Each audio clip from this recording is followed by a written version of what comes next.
call this meeting to order. We'll start with the Pledge of Allegiance, followed by an invocation from Jamie Roush.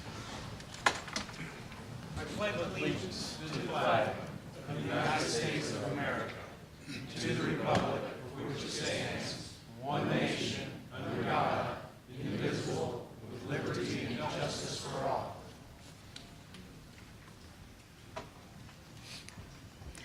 Shall we pray?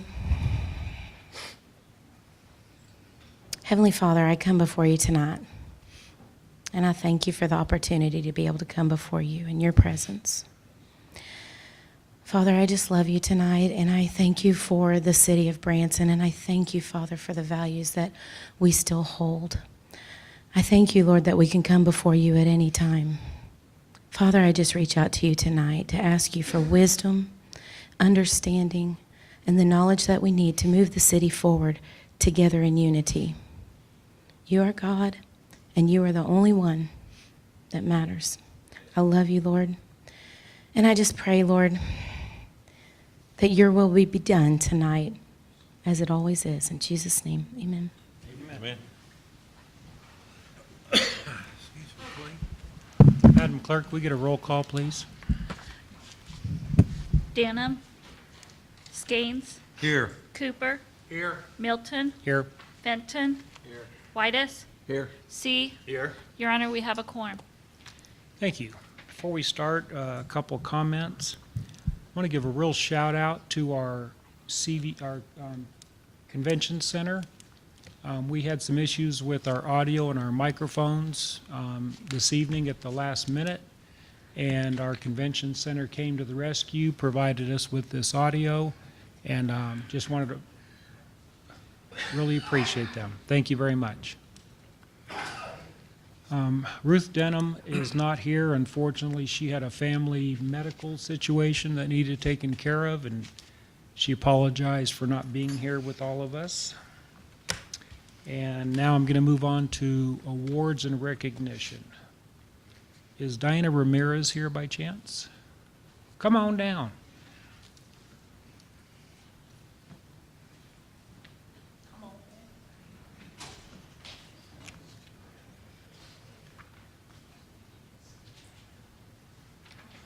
I just wonder if this stuff is registering with the Yes. live stream. It is my privilege to announce that the City of Branson's You've Been Caught Citizen Recognition Award for March 2022 is going to Diana Ramirez. This award is to positively recognize Branson citizens and community members whose actions exemplify the City of Branson's values and who make our community a great place to live, work, and play.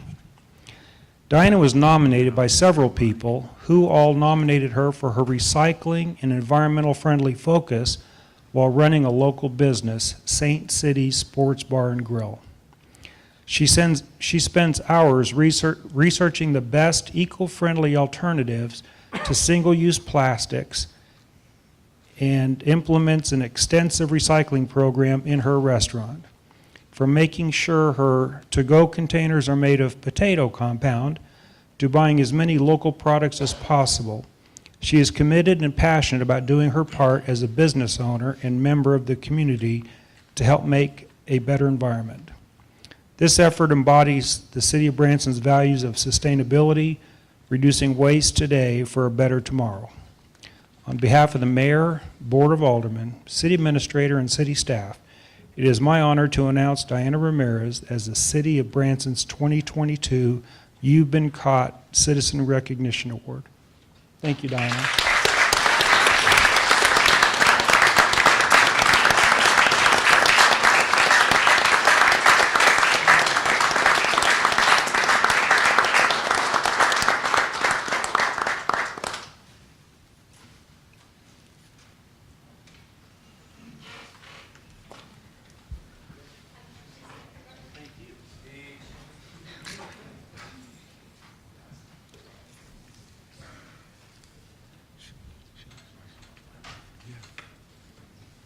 Gutsy. Sure feels good giving those awards out. This is the public comment section of the Board of Aldermen meeting. At this time, the board will hear citizens who have signed up in the order they were listed. Madam Clerk, how many speakers do we have signed up? 7. Ready for the first one. Our first speaker is Marshall Howden, 106 Rose O'Neill Drive. He's speaking on Branson Theater Museum.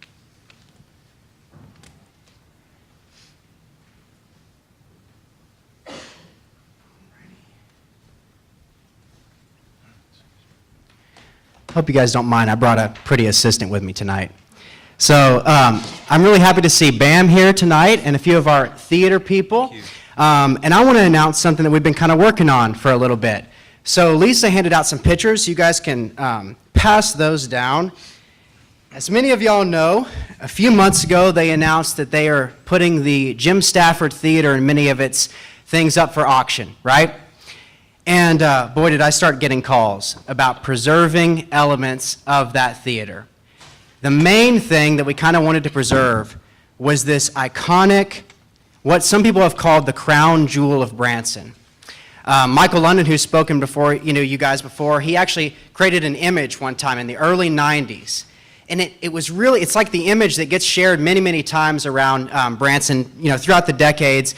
And it had right in the center of it this marquee, And I mean, it was literally going to go to the ash heap of history if we didn't save it. So, got a call from one lady and I thought, how in the world am I going to do that? And so I really didn't think much of it. But then I got a call from a second person and he was an intern for Jim Stafford. And I thought, well, this must be a God thing then. I think we need to really figure out how we can do this. So we took to Facebook and the wonderful Branson citizens, we raised $600. It took quite a bit more than that to actually win it at auction, but we took those donations and we were able to purchase the Jim Stafford sign. Then it was the matter of getting it down from the building, which was much harder, basically. After it all kind of came together, I called every sign company, crane company from here to Joplin to get this happen. We ended up renting, as you guys saw in one of these pictures, a 190-foot crane that was extended over the Highway 76 strip. And I felt like I was Disney or something moving all this stuff. And we saved this incredible piece of artwork, quite frankly, And so then I also put out in the picture there, we also got the old Bald Knobbers Motor Inn sign. Folks, that people have talked about the sign museum in Vegas, it preserves the history. And so this is what we want to do. So we have a ticket center on Highway 76 strip that both of those are now sitting in the, onto the left side and to the right side of, and we're really looking to get those installed kind of during the summer. Maybe we can make a proclamation, things like that, maybe do a Jim Stafford Day like we've done some of the other ones. And so it's just some of the things that we're working on. We've secured Bald Knobbers costumes. This right here is kind of crazy. This is 500 brochures and rack cards from different shows in Branson's history, right? Because every single show that's ever been in this town has had one of these. It's almost like the sigil, right? Yeah. And so this is 500 of them. I get more and more every day. And then Kendra is holding something here, which is a plaque that is honoring Mr. Boxcar Willie. Down on what is now Branson Landing Boulevard, that used to be Boxcar Willie Drive. Now, there's a small portion of it that's still Boxcar Willie Drive, and that is where the city's campground office is. And so in my service on the Parks Board, we decided to get this plaque made up, and we're going to hang that there to recognize that, hey, it's still here. We've still honored some of our people. I'm going to read this real quick. It says, Liesl Travis Martin was an American country singer affectionately known as Boxcar Willie. As a young man, this iconic entertainer began performing after his service in the U.S. Air Force in 1976 and never looked back. About a decade later, he moved to Branson, Missouri with his own theater on Highway 76 Country Music Boulevard and would go on to entertain millions. Boxcar passed away in 1999 in Branson and is buried across the lake in Snapbearden Cemetery. He is immortalized in Branson with Boxcar Willie Drive here along Lake Taneycomo, right near the train tracks, as Boxcar would have wanted it. So we're going to get that up. Part of this mission is it's not only to honor the people that have kind of gotten us where we are in our history, but it's also to memorialize that stuff. Right here is a list that I put a sunshine request in. This is every proclamation that has been made by a Branson mayor since 1990.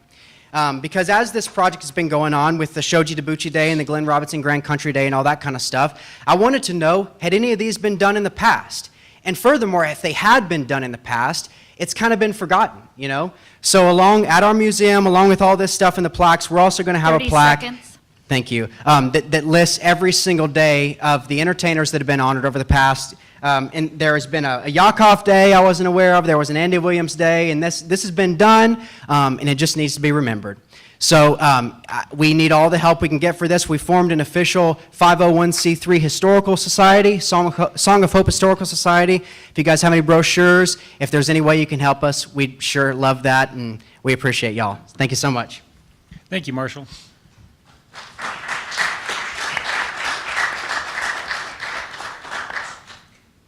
Our next speaker is Gary Groman, 350 South Wildwood Drive, speaking on it's better to offer no excuse rather than a bad one.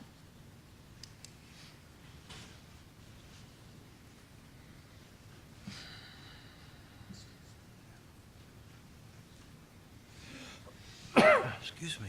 Sorry.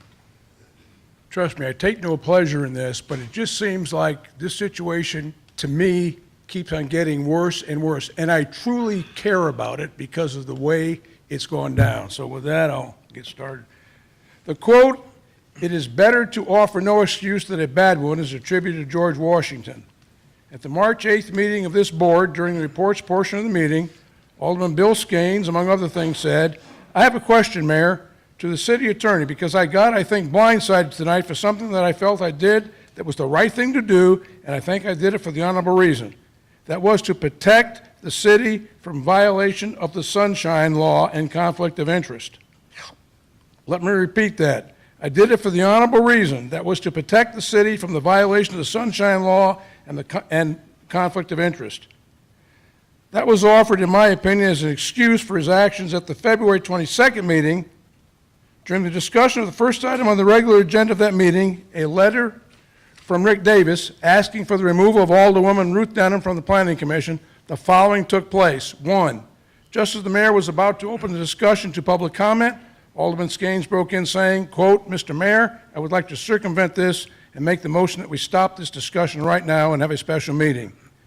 That, in all fairness to Alderman Denham, end quote. 2, Alderman Denham immediately replied saying, quote, "Excuse me, Mr. Mayor, may I please, I do not want to have a special meeting. That's not what I would like at this time. I know that there are people here that came to speak on an item on the agenda, and I would like to publicly hear what they have to say." 3, the board, without any public input, discussed Skanes' motion. During this discussion, Alderwoman Denham again reiterated her request that the item agenda be discussed, saying, quote, "I would just request that this be discussed publicly as an item on the agenda, and people can speak either for or against it. I would appreciate you considering me in that," end quote. 4, Mayor Milton specifically asked, quote, "Alderman Skanes, would you want to amend your motion," end quote. Alderman Skanes replied, quote, "I think in all fairness to her, she should recuse herself out of here and not be caught up in a no vote. I call for the question," quote, end quote. Skanes' call for the question required an immediate vote without any further discussion on the motion. The motion passed by a 4-2 margin with Alderman Skanes, Fenton, and Whitus and Say voting yes, Alderman Cooper voting no, and Alderman Denham abstaining, which by the law is a no vote. The recording of that February 22nd meeting state that Skanes' reason for his motion was, quote, "fairness to Alderman Denham." At no time, up to including the vote, did Alderman Skanes even mention the word sunshine law or conflict of interest. Yet, in the recording of the March 8th meeting, Skanes states that the reason for his action at the February 22nd meeting were to protect, quote, "the city from the violation of the sunshine law and conflict of interest," without even a mention of doing it out of fairness to Alderman Denham as being the reason for his action. My concern and rhetorical question to Alderman Skanes, particularly considering the words contained in one and excluded from the other, is which statement is true? The one you made for the record on February 22nd, at the February 22nd meeting, or the one you made on the record at the March 8th meeting, end quote. In my opinion, Alderman Skanes' statements at both of these meetings reminds me of a statement attributed to Abraham Lincoln. He said, "The trouble with too many people is that they believe the realm of truth always lies within their vision."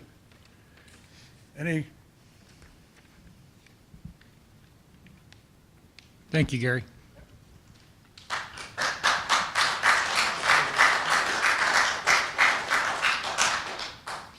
Our next speaker is Cherry Webster, 118 Country Bluff Drive. Response to Alderman C. Good evening. Alderman C. At the last hearing, a speaker wondered if P&Z Chairman Rick Davis's attack on Alderwoman Ruth Denham was an example of, quote, the good old boys trying to keep us in our place.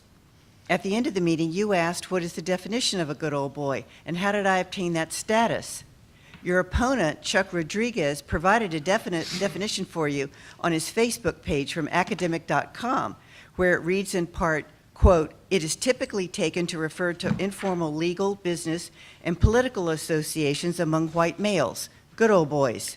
In some areas, the Good Old Boy Network is said to still exert considerable influence over many aspects of local government. Often the emphasis is on inclusion of a member, as in doing a good old boy a favor. Some negative effects are its exclusion of others, possibly limiting business transactions to other elites or to friends from within the network to give better deals, end quote. Tonight, Alderman C., I would like to answer your second question with some actual illustrations. Look at how one neighborhood was affected by local government, one developer, one project over the last 2 years. What occurred there? The county planning director turned a blind eye to the developer and a deaf ear to the neighborhood when the 40-acre forest was cleared with a 10-acre permit, instead of issuing a stop work order requiring a revised SWIP and construction of the engineer-sized basin. The county planning director did not enforce the condition of the original zoning, which required leaving a 50-foot undisturbed vegetative buffer. Instead, the developer left half the buffer. The county P&Z chairman presiding over that conditional zoning later saw that condition ignored during the city annexation process while serving in his capacity as city mayor. The city alderman postponed the annexation for 3 months, facilitating the developer's circumvention of the city's stormwater regulations and ignoring the use of 2 adjoining Country Bluff lots as the detention pond for the 55-acre parcel. The city planning director determined the zoning instead of the planning commission, circumventing city ordinance and state statute.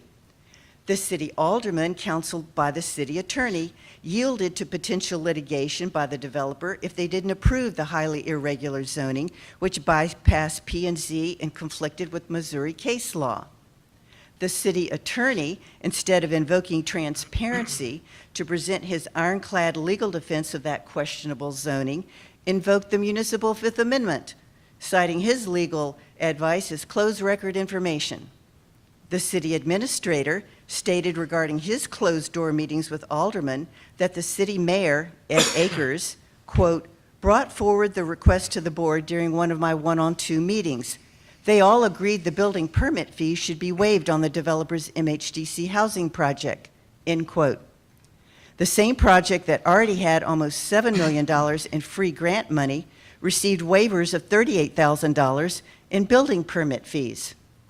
The city administrator avoided public hearing transparency, stating, I would never encourage a public vote on waiving of any fees, as the next thing that will occur is all developers will be coming to the board to do that, end quote. The city attorney and city planning director procrastinated over 6 months in preparing annexation code revisions to prevent a recurrence of playing the county against the city, only to then both depart from city employment. The city P&Z chairman and the alderman president threw a 1-2 punch to remove the alderwoman who has diligently helped the aggrieved neighborhood by muzzling the voices that came to speak on her behalf. How might people see these actions, individually and certainly together, as a sequential progression? The developer received the better deals, the adjoining neighborhood received half the buffer and the bulk of the stormwater runoff. The adjoining might these officials be the good old boys showing favor to one developer? Walks like a duck, quacks like a duck, must be 30 a seconds. duck. Alderman C., if you and your colleagues participated in any or many of these actions, that is how status is obtained.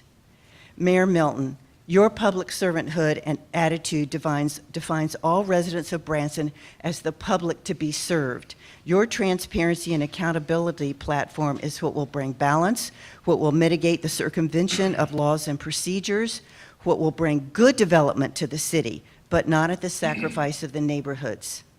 Thank you for allowing public comment. Thank you, Cherry.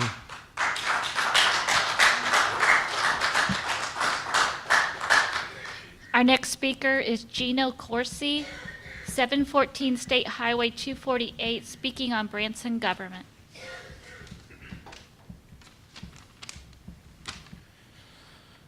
Mayor, members of the board, I want to start out by saying that this is my first time speaking at one of these meetings.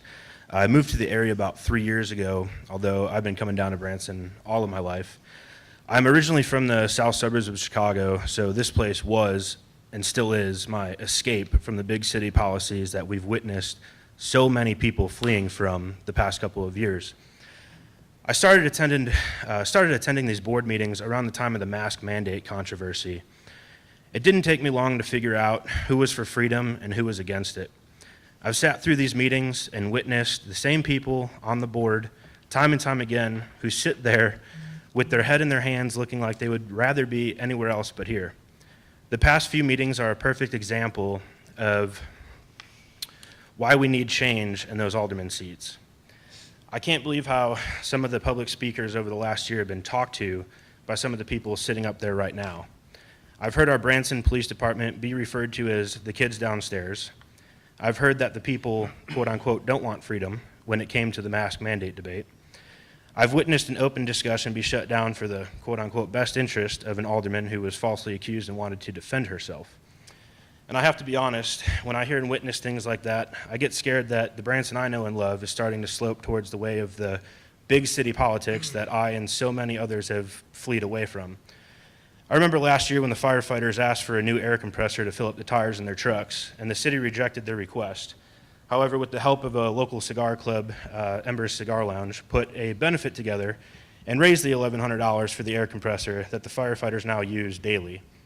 I've also heard from the police department that their request for a transition from duty belts to vests with pockets to hold their gear was denied because it looked, quote unquote, too tactical. From my understanding, they requested these vests because the duty belts are heavy and super uncomfortable when getting in and out of the squad cars. In Branson, it's no secret that we honor our veterans and our first responders. However, when our police and fire departments are asking for needed resources, we cannot ignore them. Other police departments all around us have raised their starting wages for their employees, yet Branson has not, other than the 7% raise for all full-time employees of the city, which still doesn't put us ahead of what Taney County pays their officers.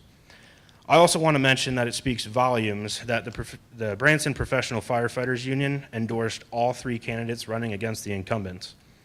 Since I moved here and started a new career, I've met so many people from all over the country that seem to have a similar story.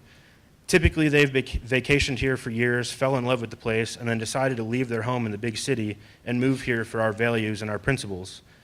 The hospitality that I was shown when I moved here is the same hospitality that I want the city to continue showing people who visit here and live here. Today I'm asking the citizens of Branson to consider what is at stake and how important it is to get out and vote on April 5th.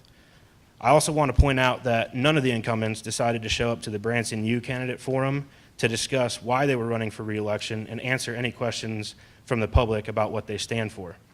I think last year's election spoke volumes as far as what the people of Branson want, and I hope to see that momentum continue with this election. Thank you for your time. Thank you, Gino. Our next speaker is Todd Smith, 7997 Highway 165, speaking on city government.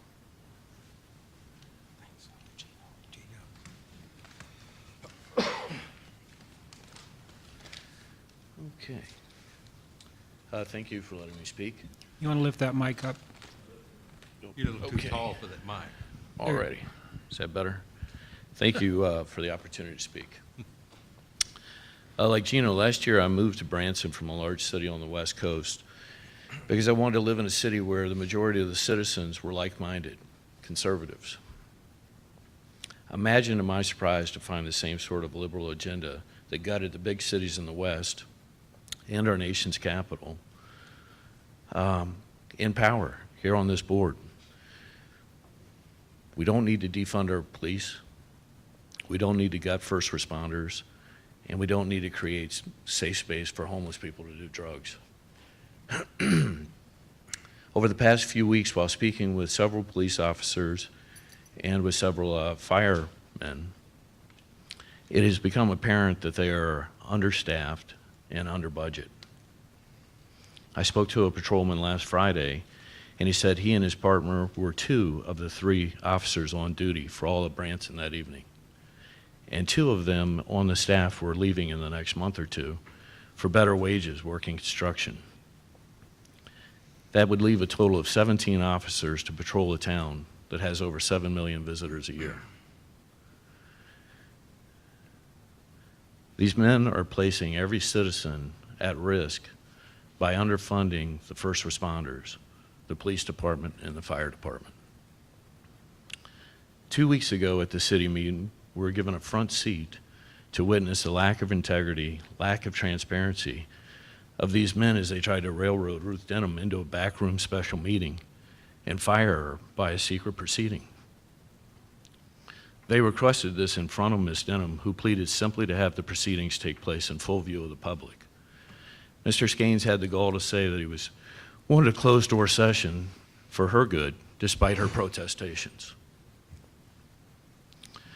Last year, the mayor tried to pass a resolution to mirror Missouri state law that requires his questions regarding financial contracts and budget items be answered. 3 board members voted down that resolution. That's not transparency. It's shameless, it's disgusting, and it has to stop. I have a lot of other things I wanted to say, but I'm not.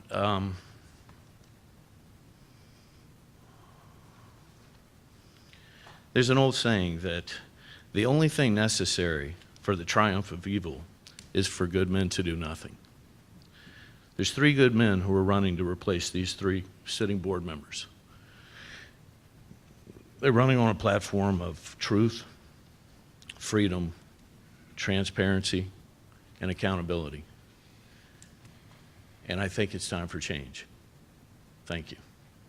Thank you, Todd.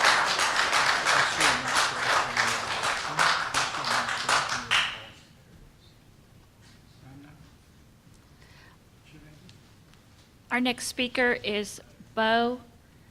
And Bo, if you would please state your name when you get up there, because I don't have your full name. 106 South Drive. Candidates, the choice is yours. Bo Dieger, 106 South Drive. Yeah, so same thing. I can't really top any of the other ones because they've pretty much said everything I was wanting to say and didn't come up with. So finally, just kind of reiterate a lot of what they've all said, but kind of ask everybody, where do we want our city to go? We have the incumbents that want to go in the same direction we have been and want to align with previous boards. Previous boards that mismanaged some of our task funds, police funds are mismanaged, general funds, and giving a lot of money away through tips, like Walmart, for example, which is a big corporate that's not helping any of our mom and pop stores. You got the aquarium on the boardwalk. I can assume any of the money that they'd be saving from this TIF money is not generally going into the employees' pockets. It's obviously going into the big corporate California elites that are pocketing all this cash. So with all that said, on a spectrum of looking at our candidates up for grabs, we have on a spectrum freedom on one hand, and you got big papa government overreach on the other hand. And which candidates are for which idea. We've got Jeff say that we heard him say clear as day that he's not as much for the freedom or the wild, wild west. Why would we want more freedom? And obviously we ended up with mask mandates and other regulations that came along with. We can continue they can continue hiding and shoving Ruth into the back door like previously stated. Same good old boy conduct. Do we want to be controlled even further? This board has also gotten us to the final read when it came to pet discussion. Do we want to be regulated on our animals, how many animals, how we treat them? I don't want to be told, nor do I think many of our residents want to be told as simple as an animal, along with who knows what may come next down the road.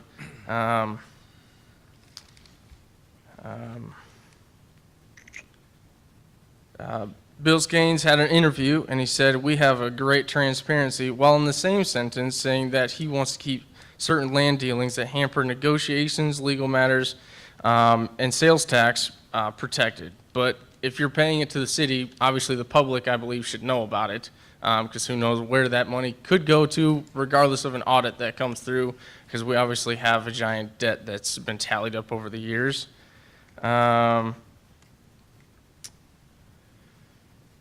And lastly, I disagree with his stance. Yes, we have a giant debt, but I'm definitely not one that's going to impose more taxes. And we have seen in his statement that Skanes is open for more taxes and raising them if all means lowering our debts. I disagree. I think we can still cut down on our managing of funds, on however that may take us. And I just want the citizens to consider, do we really want higher taxes? Do we want more regulations? Do we want more mandates? But thank you for listening. Appreciate it. Thank you, Bo. Our last speaker is John Van, Fall Creek, speaking on face masks required to ride trolley. Hi, good evening, Board, Aldermen, and people of City of Branson. I haven't lived here a very long time, but I do follow what is constitutionally my rights. And my rights, I believe, were violated last week, as well as a couple weeks earlier. I just drove the sign before I came here, and it still says, face masks are required to ride the trolley. In my 5 minutes time, can I do a back and forth Q&A or no? You are able to ask any questions that you want. However, a response is not required, but I would Okay, do my best. so last Saturday around 4 o'clock, I was down at the Branson Landing and waited for the trolley, and eventually came after about 20 minutes, and during that whole time, I did not observe one single person wearing a mask, okay? And on the trolley sign, it says face mask required. When I had spoken with her previously 2 weeks earlier, she stated, I asked her who she worked for, and she said the Missouri Department of Transportation. Okay? The second time, then the trolley arrived. It was the same bus operator, female, and I went to get on the trolley, and she's handing out these blue face masks. I call them face diapers. And she said, you have to wear a mask to ride the trolley. Mr. Mayor, how long has mandatory masks been, removed by the city of Branson? approximately a year. I think it was April. 1 year. Yeah. 1 year, folks, okay? And here, this trolley, I cannot get a clear answer who's behind it, and I seriously doubt that it is some anonymous donor that's paying for this trolley. John, let me see if I can get you an answer to that. I would appreciate it, Stan? Mayor Milton, because I also have, my doctor insists that I don't wear a mask, and my rights were violated that day. That is against the HIPAA laws, and it's against my ADA rights, okay? John, I'm going to ask our city administrator to respond. Sir, first, I need to know which trolley you're talking about. Are you talking about the one at the landing or the one? It's called Sparky the Trolley. It's the one that makes Okay. the loop around. The city of Branson does not own that trolley. It is owned by the downtown CID. They fund it. They set the rules on it. It is the downtown businessman, basically. It's a CID, Community Improvement District that's down there. Please clarify, what is CID? Like I said, Community Improvement District is what it's called. Okay. It's not owned by the city. They're a private taxing entity that operates, basically they have a location they can operate in. They go up to like CVS up on the hill and then downtown through this region. And Bass Pro and end up over Yeah, by Belk yeah, and whatnot, yeah. sure, right. I'm trying to think of someone I could point you to on the CID board down there. Well, I'm absolutely flabbergasted. How can this still be after a year of, listen, I've got nothing against anybody who wants to wear a mask all day long. Go for it. The data's in there, the facts are in there. If you wear a mask for an extended period of time, it's hypoxia, it's not good for your health, okay? Excuse me, At the John. end of the day, yes. Excuse me a second. I'm trying to get you your answer. Jim, I don't want to put you on the spot. I know there was, I don't know if there still is, the federal transportation said that you must wear a mask. Is that still in place? Do you know? The operator told me on the 18th that it was going to get re-voted or reenacted Okay. and stay up or go down. So, yes, there was one in place by the United States government affecting what we would consider a public conveyance or public transportation. That's why certain school districts are still requiring masking, whether they wish to or not. I believe that was extended to April. That I'm not sure on at the moment. I could look and see on that, but that would be a decision of the United States government in its regulatory authority over interstate transportation, and we could get into it, but for some unknown reason, a bus that starts and ends in Branson, Missouri is technically considered interstate transportation. Mayor Milton, may I have a Yes. short extension, please? Yes. Just one more thing, which is, we just approved, I believe, a $193,000 advertising budget for Branson, am I right? 196,000 I need more. for social media marketing That would for have the been 2022?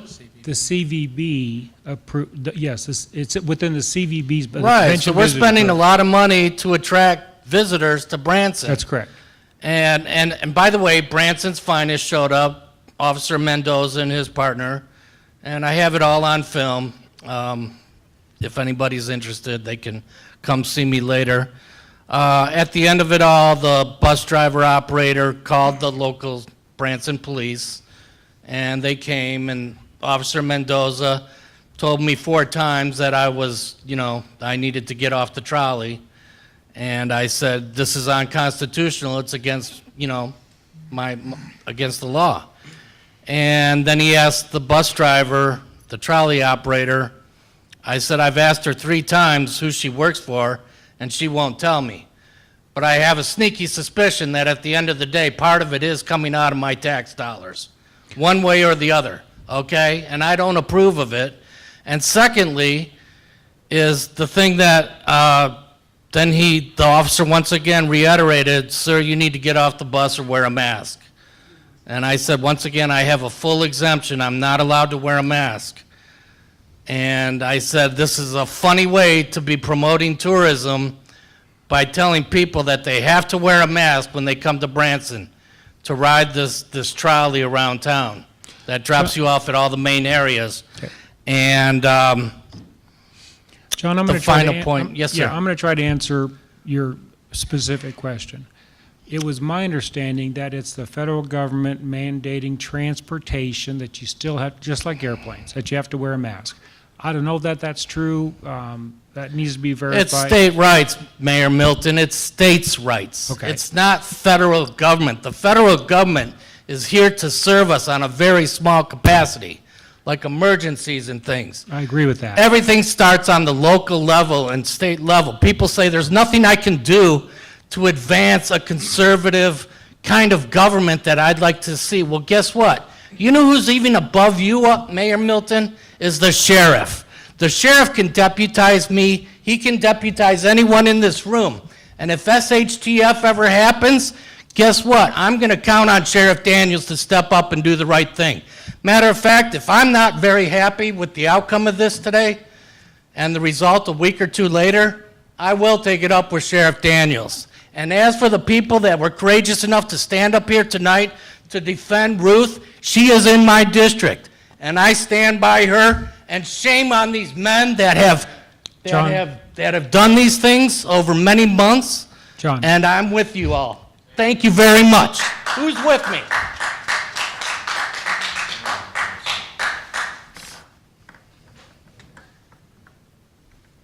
Madam Clerk, are you hiding behind the speaker? I can barely see That's all of our you. speakers. Okay, thank you. Next on the consent agenda are any items that the member of the audience would like to have moved down from consent. Let me rephrase that. Are there any items on the consent agenda that anybody in the audience would like to move down for questions or comments? Do I have to reside in this city? I haven't resided in this city. I would like Would you come to the mic, please? I don't know if you recall, but I was thrown out of court because I asked the previous mayor why we're wearing baby diapers on our faces. Well, that's what it is, and I agree with him. Also, I find it appalling that someone would even have the audacity to visit the community and ask to be reelected after 2 shutdowns and $500 fines on people and all the other issues. Okay, I'll try. Yes, sir. I'm just saying. Excuse me. Unfortunately, you didn't sign up for public comment. Okay, And the rules say you can't comment unless you've signed up. okay. And the question I had was anything on the consent agenda that you wanted brought down to discuss?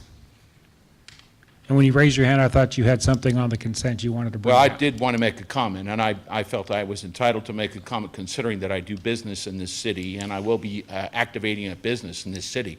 And if this is the situation where we have people that are not concerned about the public or the businesses that make this city, the ones that are in the entertainment business, then we need to remove those Yeah. that are stopping the furthering of Okay. our... Excuse me, sir. The mayor has directed you to cease commenting. Okay.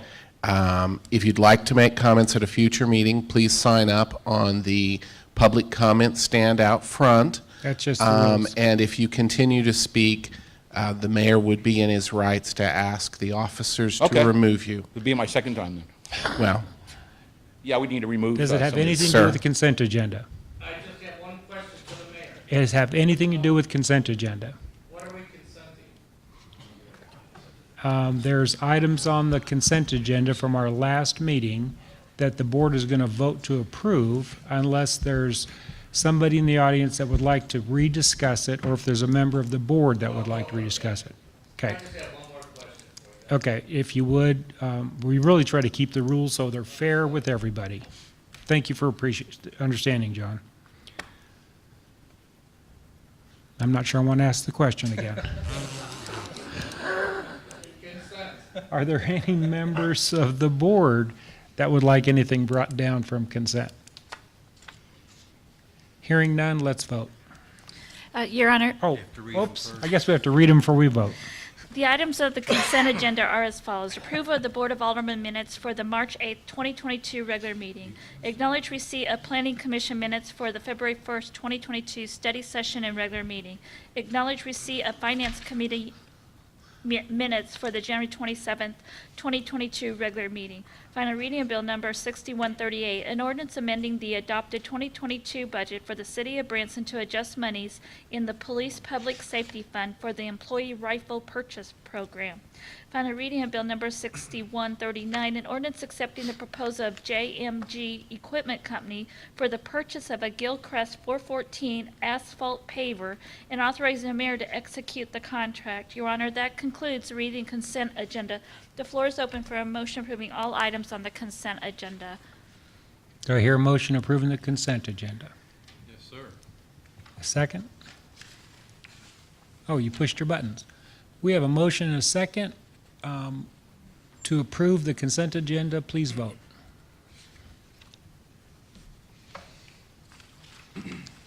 That motion carried 5-0. Thank you.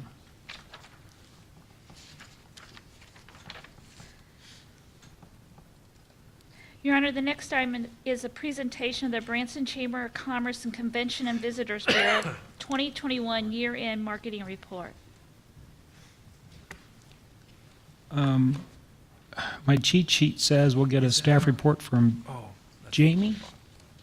I think it should be, is it from Jamie? Oh, here she comes.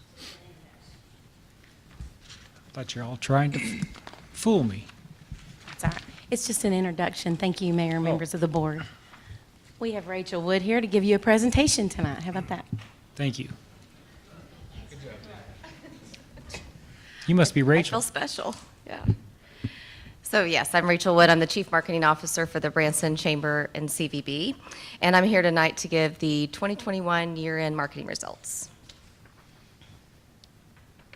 So we're going to go through the key performance indicators, look at overall brand health, the visitor profile, as well as the non-visitor. So this year, just some key takeaways. We decided, we have been looking at our research for a long time, and as many of you know, we've been doing the intercept surveys in market, where we are at 25 different locations in the community, whether that be attractions or theaters, with high volumes of people, to collect email addresses, and then later we'll send them an email and ask them about how their stay was, and that's how we develop our visitor profile study. So this year what we did a little bit differently is we continued to do those, but then we also did what we call a Gen Pop panel. And so what a Gen Pop panel does is it goes out 650 miles and looks at our visitors versus our non-visitors, some of those that haven't been with us for a while, and why are they not coming. So this new method and these new insights, we began in 2021 early. We launched a new survey that covers far more ground. This new study uses the Gen Pop panel to reach general travelers and identify and survey those who have visited Branson recently and in the past, as well as provide insight into Branson's contextual market share and non-visitors' perceptions as well of the area, along with reasons they have not been visiting Branson. It also explores how our Branson's brand health stacks up against our competitors. So we did those parallel, like I mentioned earlier, and that was really to provide, rather than just doing it one way for so many years and then completely converting to a new method, we provided a bridge to that history. So we continued conducting the intercept survey studies so that we could see the results from all. So those are all our recent visitors, and those could be compared and contrasted. So unlike the Gen Pop survey that interviews our general travelers to identify those who have visited Branson, the intercept survey has historically just polled our travelers who visited a select number of locations in our community and attractions. So however, because of the potential for location bias, like was measured with the introduction of the new DMA report, which you would recognize as the Scout report in that KPI dashboard that I've shown you guys many times before. That's fueled by your traveler's cell phone ping. So we did something very similar when we started going to that methodology. And that approach is being retired and opt for a more objective approach that offers insights across a much, much larger population or landscape.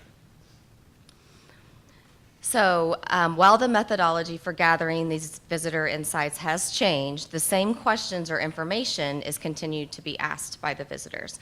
And that is that the survey still tracks our visitor activity participation, our spending, our functional drivers, our intent to return. However, with any new methodology, there are some differences that have arose with this new approach. That is, instead of tracking travelers who visit select attractions in Branson, and therefore inherently skewing toward entertainment visitors patronizing paid attractions, this new methodology also interviews everyone who visited any part of the Branson Lakes area, and therefore considered more representative of really the entire area.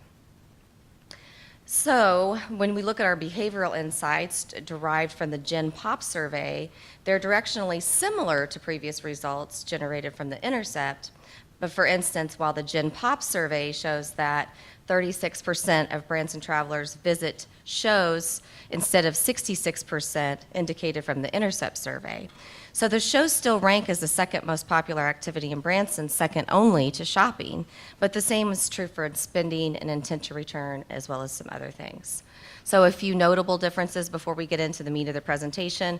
While visitor behavior is contextually similar under both methodologies, there is a statistically significant difference in visitors' average reported age and party composition.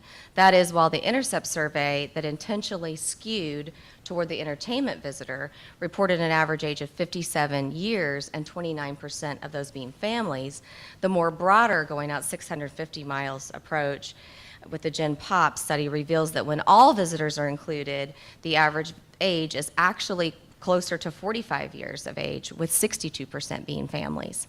So in 2022, what we will do is we will continue to run these side by side and watch kind of how that looks differently from those that are actually in the market, getting those email addresses from those visiting, and then also reaching out to them in a general population panel. Rachel, Does that may I make ask- sense? I know that's a lot, but I really wanted to explain the methodology behind it and make sure that you understood. So. Thank you. May I ask one question? And I was in this conversation just a week or so ago. When it said the shows were second only to shopping, do you know how that question was phrased? Yes, so we'll be able to see that in the deck, in the future So in slides. other words, Larry, just sit back in your You'll notice in the very chair. bottom of the slides in the corner, you'll see what question was asked to the visitor. Thank you. So moving on to key performance indicators. So very excited to announce that Branson's visitation rebounded in a very strong way in 2021. I think more than what we had even anticipated that it possibly could. And our visitation neared 10 million for the first time, thanks to 10% growth over 2019. When I say that it neared 10 million, we were 4,000 short, so it was 9.996. So if you move on to this next slide, you can see after sustaining a 31% decrease in visitation in 2020, 2021 provided the largest year-over-year increase that Branson had seen or experienced since the early 1990s, ending the year with 10% up over 2019, which was a banner year for us. So every single sales tax source measured across the region posted record year-over-year increases, and you can see those. I'll just give you a second to look at that slide. I don't necessarily need to read all of those off to you, but pertaining to the city, you can see 48.1% for the city sales tax over 2020 and 25.1% over 2019, as well as the tourism tax was 106.2% over 2020 and 33.6% over 2019.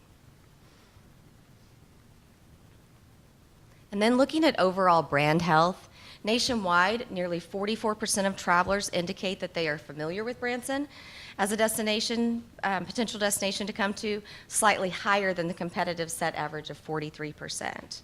So these are the destinations that we consider to be in our comp set.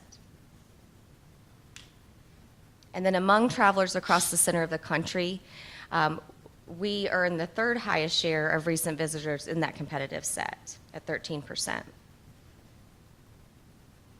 And then Branson enjoys comparatively strong recent market share and has significant market potential at 37%, which runs about average compared to our competitive destinations. So this is considers our lapsed visitors and our recent visitors. And Branson has above average conversion at 36% and retention at 50% relative to those competitive sets. And that's very on par with our Kansas City and St. Louis markets in the state of Missouri.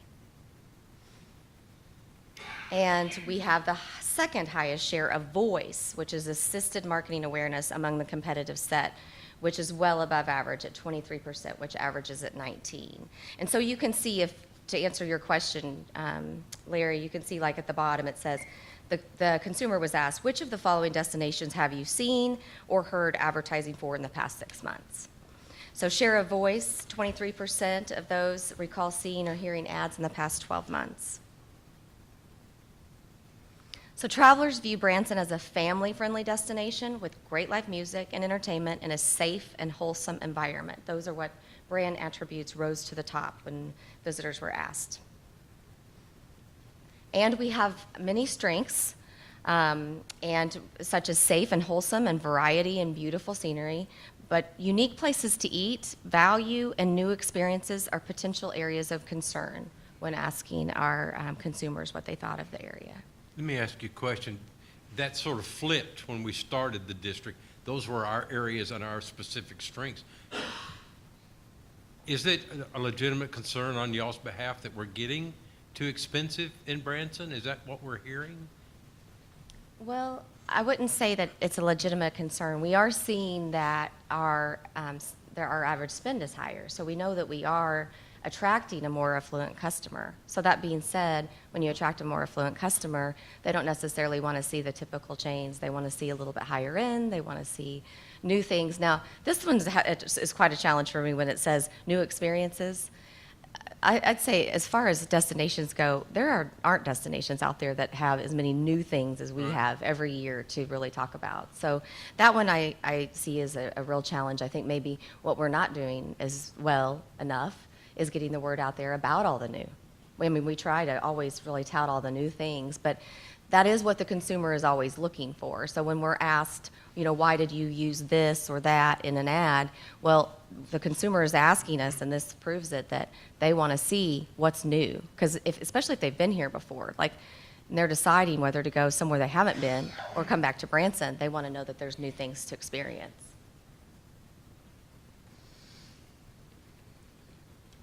So based upon attributes considered most important and correlated with the intent to visit, it appears that Branson's best candidates for unique selling propositions are its great live music and entertainment, location convenience, and the great mix of shopping. And the activities that travelers most associate Branson with include live shows and entertainment, no surprise there, wholesome family entertainment, and original music artists. Did they specifically mention Clay in the middle of Well, that? right where it says Statue. golf at 53%, I think Clay Cooper was like right below that. I see it right there. And Rachel, if you're going to get to this point, please cut me off.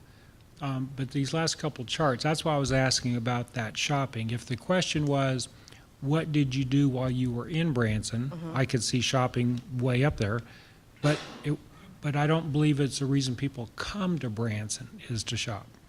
So this that particular fair? question that they were posed, and we are constantly working with the research firms to make sure we're asking the right questions. And it's so interesting to see how you can change one or two small words in a sentence when you're asking them, and how those results will skew. So I just had a we few- do play with that and stuff. But which of the following types of activities and attractions do you most enjoy when traveling for leisure, is what they were asked in this particular slide. Yeah. I just had a couple of retailers, they mentioned to me that there's more tax generated from retail than any other industry in Branson, which is true. But they are also suggesting that's the reason people came here, and I told them I would follow up and get them some information, but thank you.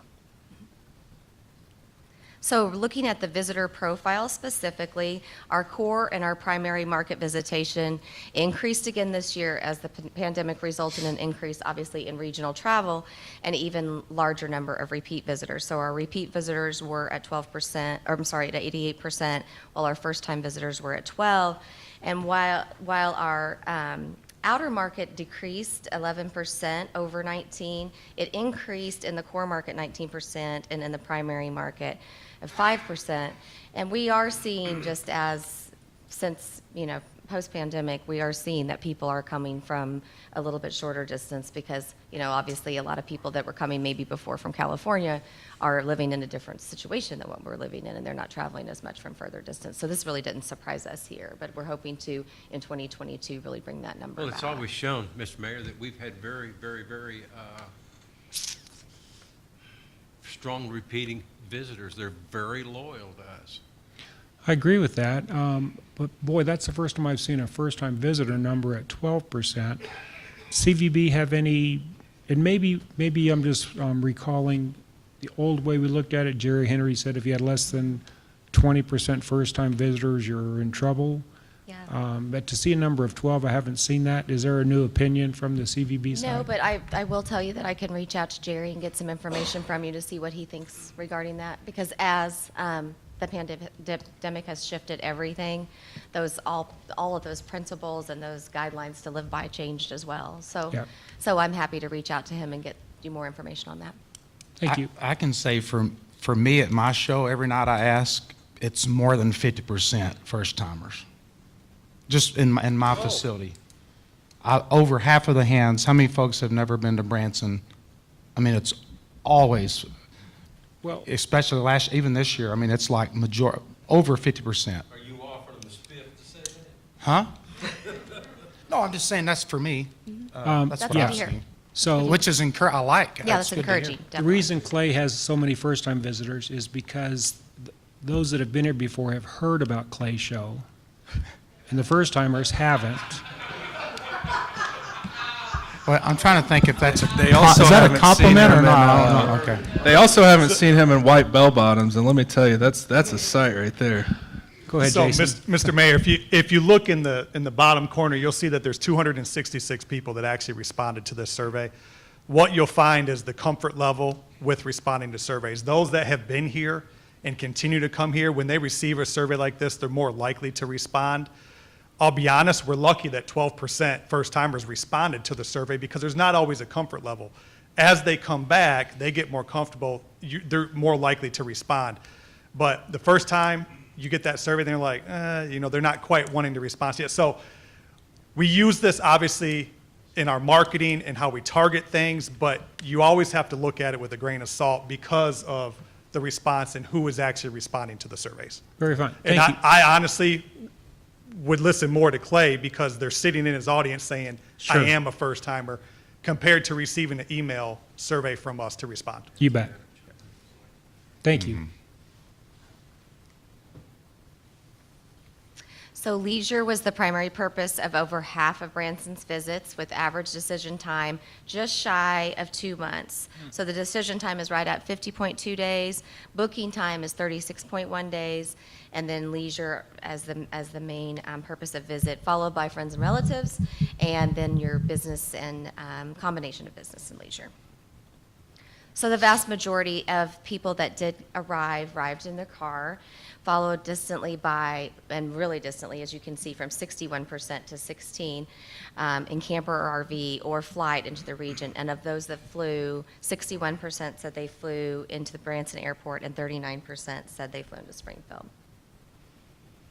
And most visitors say they plan their trips by going directly to the websites of the places they wanted to visit or relying on experiences they've had in the past.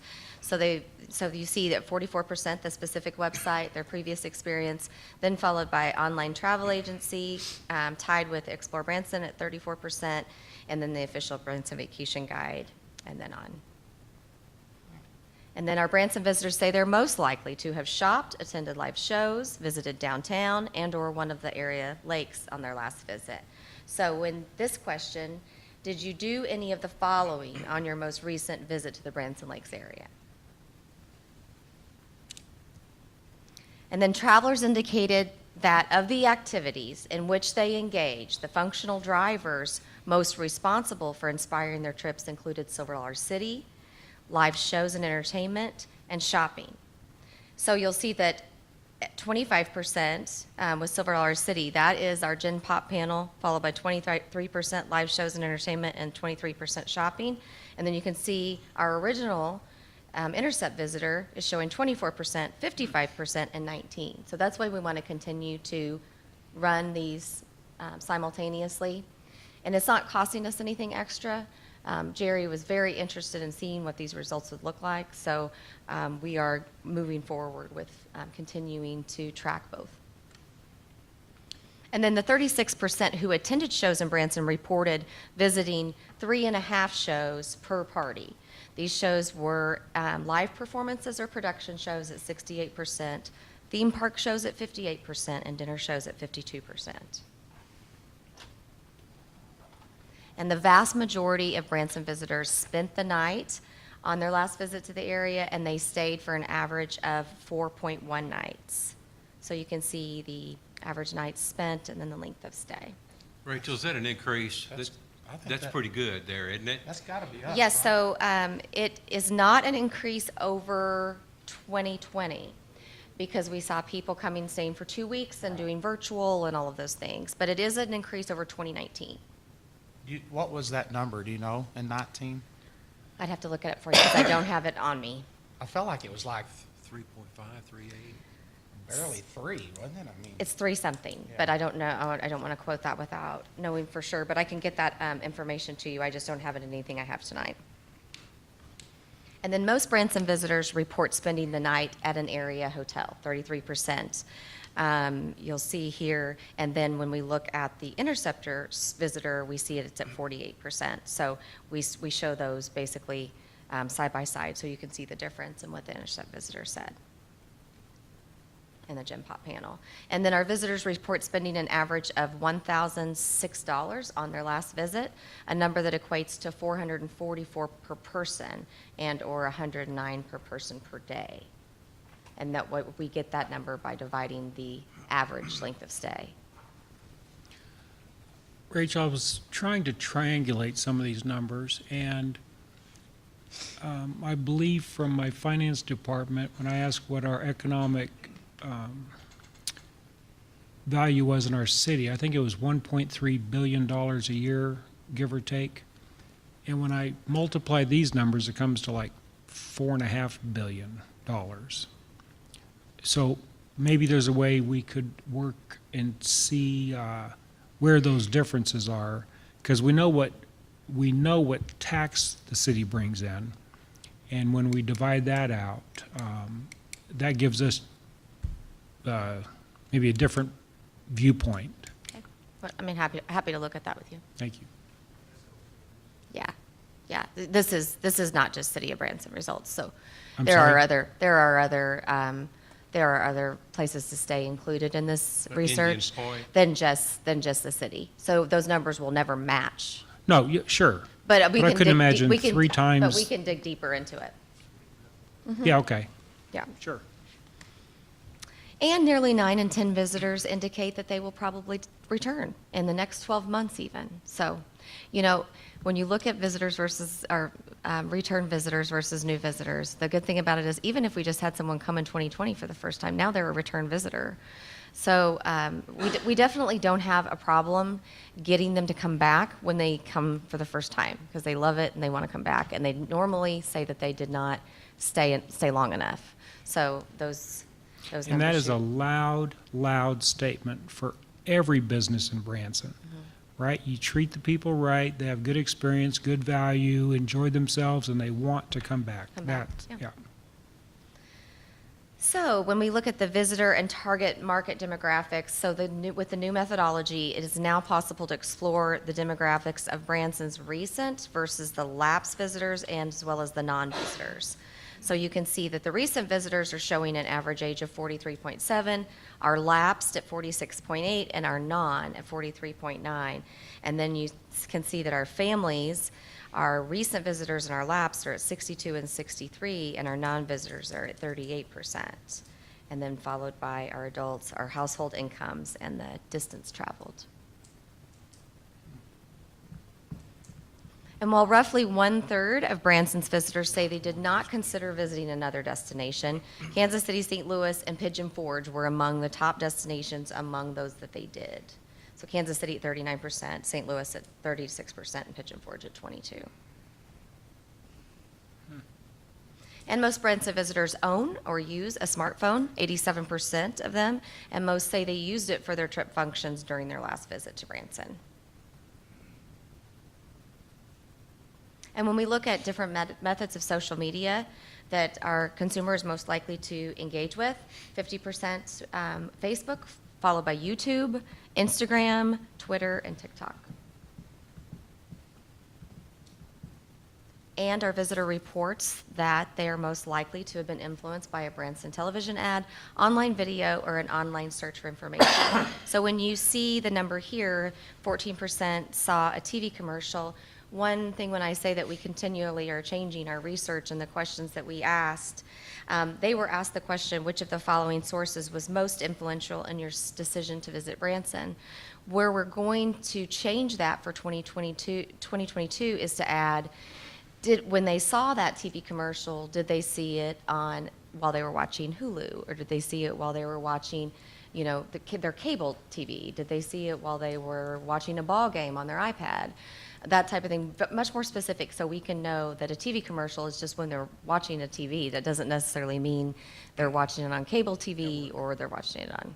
Rachel, if you take and you cluster the IT side of this, it's much greater. Do you have that percentage? Because it looks to me like about 75 to 80% is done by smartphone or computer or So- laptop or tablet or? So we do, and I presented this to the Marketing Oversight Committee last week, and we had Jerry create a new slide, but I have to give this information 2 weeks before I present it. So I Okay. wasn't able to submit that new slide, but I'm happy to send that slide to the board. But it breaks that down. And it does show very heavily Did you that ever it's, get anything out of brochures or vacation guides or? as far as, well, we see vacation guides here with, at 7%. We don't have, brochures would register below 5%. Okay. And then if you look at this just kind of breaks out the Gen Pop over the visitors from the last 4 years versus our intercept results. And it just kind of breaks down kind of all of the different major things that we look at and then shows the variances, what's different, what's similar. It's not surprising that with different methodologies capturing different locations and timing of surveys delivered, that you'll get somewhat different results, which is no surprise. But our age and party comparison is very different. Visitor behavior is contextually similar. So we'll continue to monitor this and really take in consideration both ways of looking at it. But that's all I have for tonight, unless you have any questions. That was awesome. Thank you.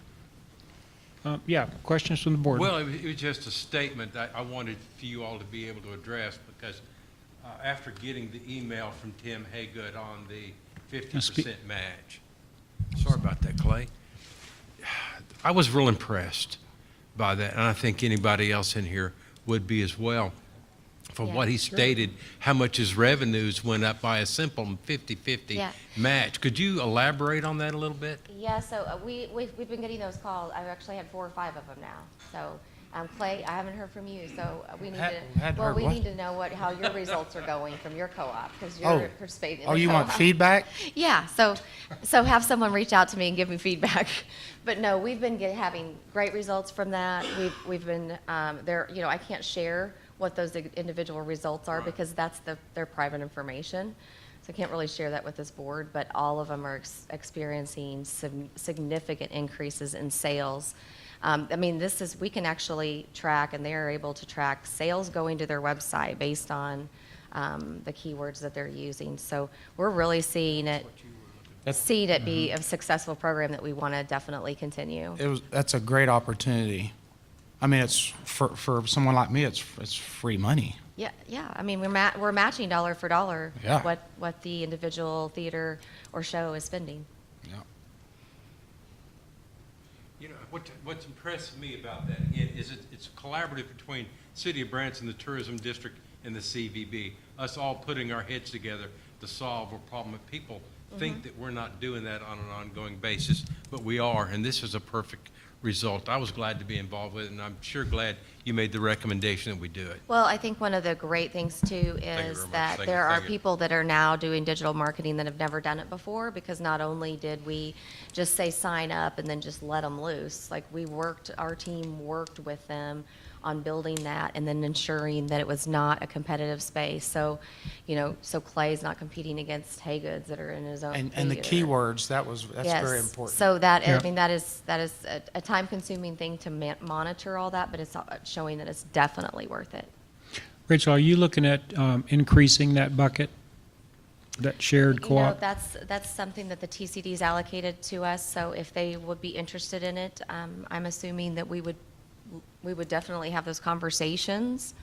Like I think I said last time when I was here 2 weeks ago, now I'm getting approached by other segments, industry segments. Shopping would like to see the same thing, so You would bet. attractions. You bet. So, yeah.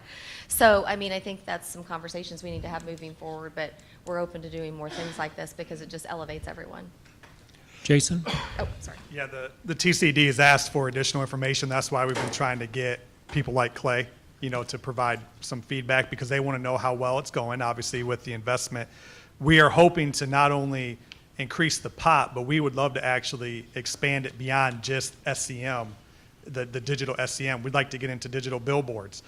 Clay always yells at me about Dallas. Well, we can put Clay's face all over Dallas on a digital billboard and do it as a co-op. So, But we know, for instance, that Clay, correct me if I'm wrong, I think it was somewhere in Nebraska, was it Omaha, Nebraska, that's one of your top markets? It was up there, yeah. Yeah, somewhere, so if we're able to, maybe not in '22, but as we expand it and we're able to get like digital billboards, for instance, in Omaha, Nebraska, it would give him a chance to co-op it out. So we want this to expand and to grow. Obviously, we need also with the cooperation of TCD to see that benefit, so we have to provide the research back. Sure. Any other questions from the board? Can I say one more thing? Clay, you had asked me at the last meeting how many FAMs we were doing this year. Oh, yeah. We are doing 6, and those 6 are all large FAMs, and we did, just for your reference, we did 6 in 19. So Okay. we feel like we're back to 100%. That's good. Yeah. When you talked about the digital billboards, you took I remember you reached out and took a poll from a lot of the shows, like, what was it, the top 10 cities? So are you thinking, like, pick the first, whatever the budget allows, of course, but pick the top 5, and I think that's a great idea. Yeah, so what we've got this year in the budget is we're looking at, I think it's about 5% of the budget from TCD will allocate towards digital billboard. We have to present back to the Marketing Oversight Committee, the recommended cities that we want to do them in. Obviously, as we get the costs from those, like you just mentioned, how can we get the better bang for our buck? Does it make sense to have lower buys in some of the smaller markets? Obviously, Dallas is extremely expensive when it comes to that. So And a big area to cover, too. Right. But like right now, we're already doing Tulsa, Oklahoma City, and Kansas City with a spring campaign. So obviously it's easy to start with those, and then how can we elaborate and expand on those based on where we know the ticket sales are from the theaters that I spoke with, so that we're hitting those guests. I just went completely blank. Those guests specifically, the ticket buyers specifically in those markets, because we know they're coming from there. Absolutely. Yep, targeted market. Yep. It would actually make the most sense to walk before we run. So we'd probably start off with 2 markets, do them right, because Test what you it. want to do Yep. is go in and oversaturate and do it in a big way so you see the results that you want to see, and then add from there. Very nice.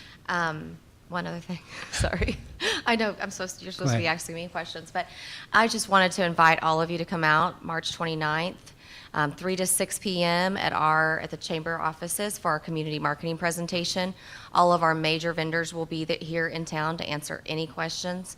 We'll have presentations. We're going to do it in a really fun, new, unique way.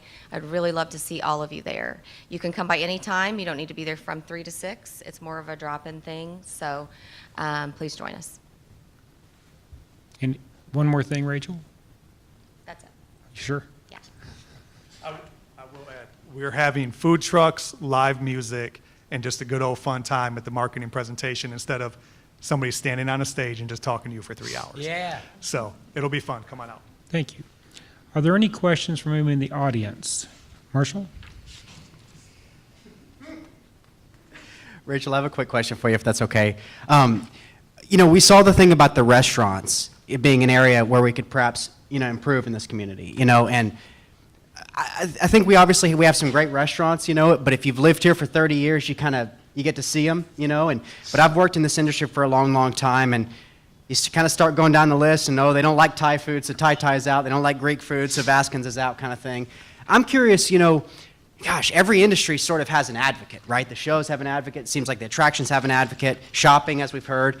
But what are some of the discussions that go on, like with how to sort of maybe, improve our restaurants, attract more? Maybe it's the Paula Deen restaurants of the world, the Guy Fieri's. But maybe could you clue us in on some of those discussions that get had on how we can maybe, help the health of that industry? So.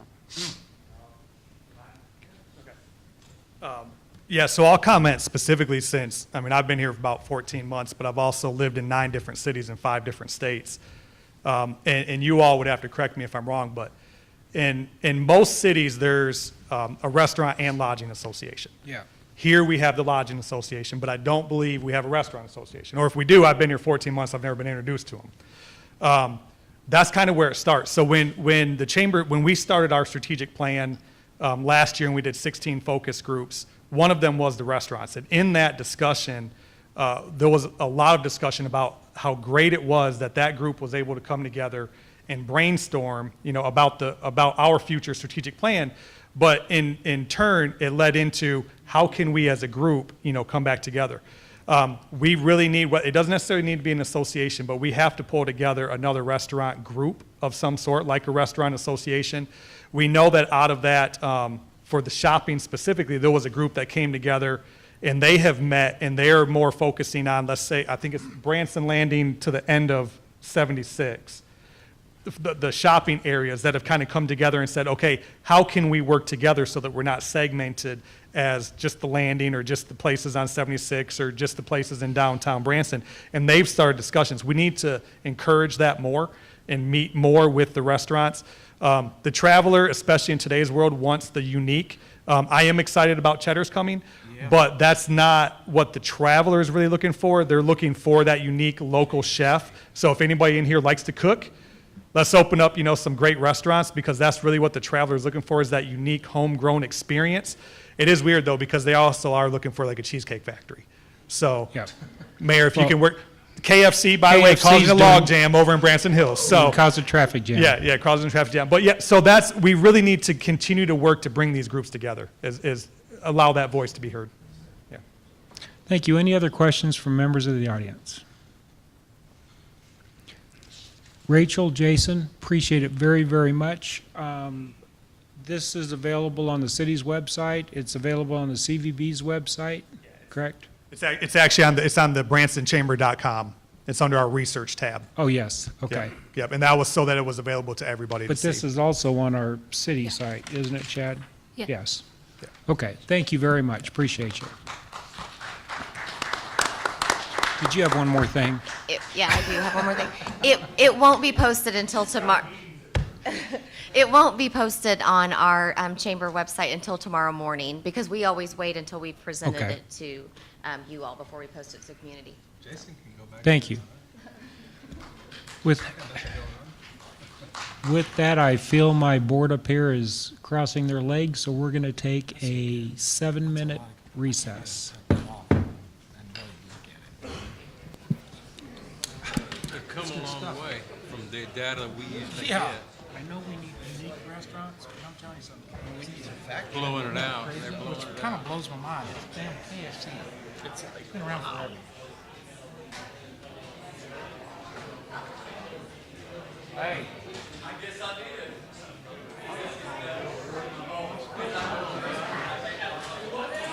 What's going on?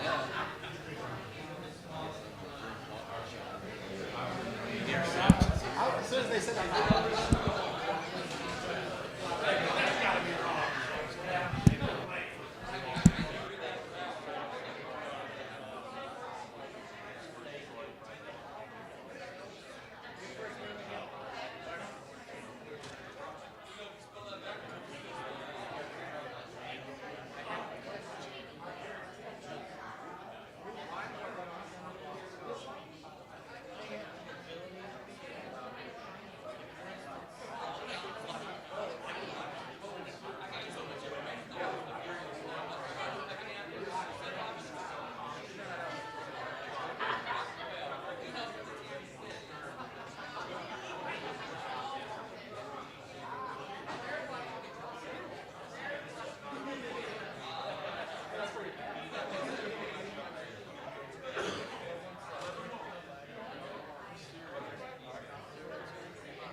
Well, we made it to the news.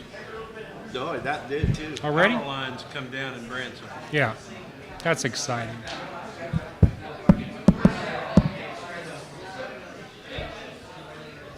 Okay, let's settle in so we can call the meeting back to order.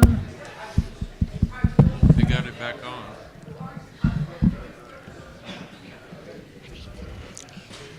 Clay, waiting on you, Clay. Not anymore. I call the meeting back to order. Madam Clerk, item 7, please. Your Honor, the next item is a presentation by the Branson Academy. Are you speaking into your mic? I'm on. I'm just not used to this show thing. So presentation by the Branson Academy for the Advancement of Music and Theater. Bob Nichols will be giving the presentation. Yes, thank you. Hi, I'm Bob Nichols. I'm the president of BAM, Branson's Music, Live Show, and Theater Industry Organization. And this is my first time to run the little electric pencil here. Does it go forward and back? It's actually up, down. So you're gonna, yeah. There you go. Up and down. Okay. Okay, can you start my time over? There's no time. Sorry, I'm playing the room. Take a cue from Clay, I'm just playing the room. That's good, man. Thank you, brother. Sorry, time's up. Before I dive into this, could I just briefly say I hope the folks who are here with shows and theaters tonight were really paying attention to that CVB presentation. There were some really awesome gems in there, and I heard some very positive comments back there. And I know from personal experience that if you just pick up the phone and call over there, go online and dig through it. But if you pick up the phone and call over there, there's always somebody to talk to you, to share information, to provide data, to crunch and drill down and find the things you need. So you should take advantage of that for sure. Sorry, that was just a little aside. I do want to start by thanking our city administrator, Dobbins, Mayor Milton, the board of aldermen and city staff for allowing me the opportunity to update you on our actions. I'm going to kind of look down and stick to the script. I have a tendency to ad-lib a little. 40 years of it can turn a 15-minute presentation into much more. So I'm just going to stick to my script.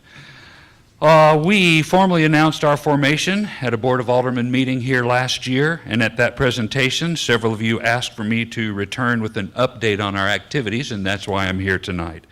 So first, I do want to thank members of our board of directors who were able to make it here tonight. You guys know what we do for a living. It's extremely difficult for folks to get away from their shows and theaters and come to evening presentations. So if I could take an opportunity to tell you our board of directors are our chairman, Larry Wilhite from the Mansion Theater for Performing Arts. The secretary of our board is Jeannie Horton from Legends in Concert at Dick Clark's American Bandstand Theater. Our treasurer is Brandon Mabe of Branson's famous Bald Knobbers and Branson Famous Theater. Also serving on our board is Sheila Dutton of the Duttons and Dutton Theater, Lena Hughes of the Hughes Music Show and Hughes Brothers Theater, and I saw Lena here tonight, and Mike Patrick from Grand Country Music Hall, where they just produced too many fabulous shows for me to go through. So I appreciate those folks who are also, I know Mike is watching backstage tonight from the theater, so appreciate your support and help. And I do want to thank the other members of our industry who showed up here tonight. If you're here for Branson shows, make some noise. Glad you guys came out, and I appreciate the support down here. Most of you know that BAM was formed to take action that positively affects the most vital segment of our tourism economy. That's our music, live show, and theater industry. So we remain focused on our mission statement, which encompasses and even goes beyond the recommendations of the Sound Diplomacy Study of the Branson Marketplace. Our mission is to affect, ensure, and support the continued growth and long-term health of our music theater industry through curation, education, and innovation. And if you think about those three words as we roll through the things we do, especially at our board meetings, we really stay focused on providing support through these three tenets. So the question is, where did we start? It was our first official year as an organization. What action was to be our first? Well, as we announced at last year's meeting before your board, we have followed through with our initial plan to publish the official Branson Show Guide, and this is it as seen on our website, baamt.org. The left-hand side of the screen is the actual website shot. Presence in our guide is offered free of charge to every live ticketed show and operating theater business in the Branson marketplace. That's a very key tenet of our organization. Last fall, 50,000 copies of this guide, not this one, I'll show you the actual printed guide in a few minutes. This is our digital guide, but 50,000 copies hit the streets. In a partnership with Northwest Arkansas Publishing, we did print a 4x9 guide, and I'll get back to that in just a minute. Our distribution method was through the racks of both of Branson's brochure distribution companies, and I'm very proud to say that both of those companies reported that our guide was the #1 pickup piece in all their racks, and currently there are 2 digital versions online. Through our late-breaking partnership with Northwest Arkansas Publishing, we were able to publish 2 digital versions. First, this is the inside of BAM's digital version, and you can see it's a full-size magazine with stories and a map. We featured one article on how to Branson like a local, as well as an article about Ozark Mountain Christmas, which is titled America's Christmas Show City. We listed all 115 responding shows equally. Each had a photo, a blurb, and direct contact information to their box offices and their websites. We also listed every operating theater equally that responded, of course. Each had their location, a list of the shows operating in their venue, and direct contact information to their box offices and websites. Now, by the time we created and uploaded our digital guide, that's when we struck a new publishing deal with Northwest Arkansas Publishing to add our printed 40-page guide to their existing print and online products, and that already had a an extremely good distribution. As I mentioned, our joint publication was the #1 pickup piece in both distributors' brochure racks. Once the new piece was assembled and printed, the folks at Northwest Arkansas Publishing also created a digital presence for that guide on their existing website, which already had a robust visitation of new and return visitors. Our 2022 official Branson Show Guide is scheduled to hit the street before Memorial Day weekend, and we're working really hard right now in getting everybody's information in, Clay. It's like pulling teeth, you know that. Everybody's ready for everybody's ready for a presence, and we're all very busy, so sometimes it's hard to get pictures and blurbs sent in. Okay, so our next action, Our next action was to build our Office of Music, Live Show, and Theater Innovation. We are blessed with access to a 35,000 square foot facility, which includes 2 theaters. Through this access, BAM offers multiple industry-specific opportunities with equity to every live ticketed show and operating theater in the Branson marketplace. We are creating a pipeline for the future of our industry by providing an atmosphere where similar and support businesses to our industry can be strengthened or even built as startups. This past year, inside our facility, we created a space for a new state-of-the-art digital recording studio that has recently opened. Ives Production Group has already recorded multiple commercial projects here in Branson. IPG also works with BAM to create, capture, edit audio for BAM programming and the members of our industry as well. Also, Marshall Meadows Commercial Photography Studio is conveniently located in our BAM facility. Marshall provides photography services for our industry efforts, and most of us are familiar with the spectacular images he creates for our dance studios, pageant girls, entertainers, live shows, and theaters.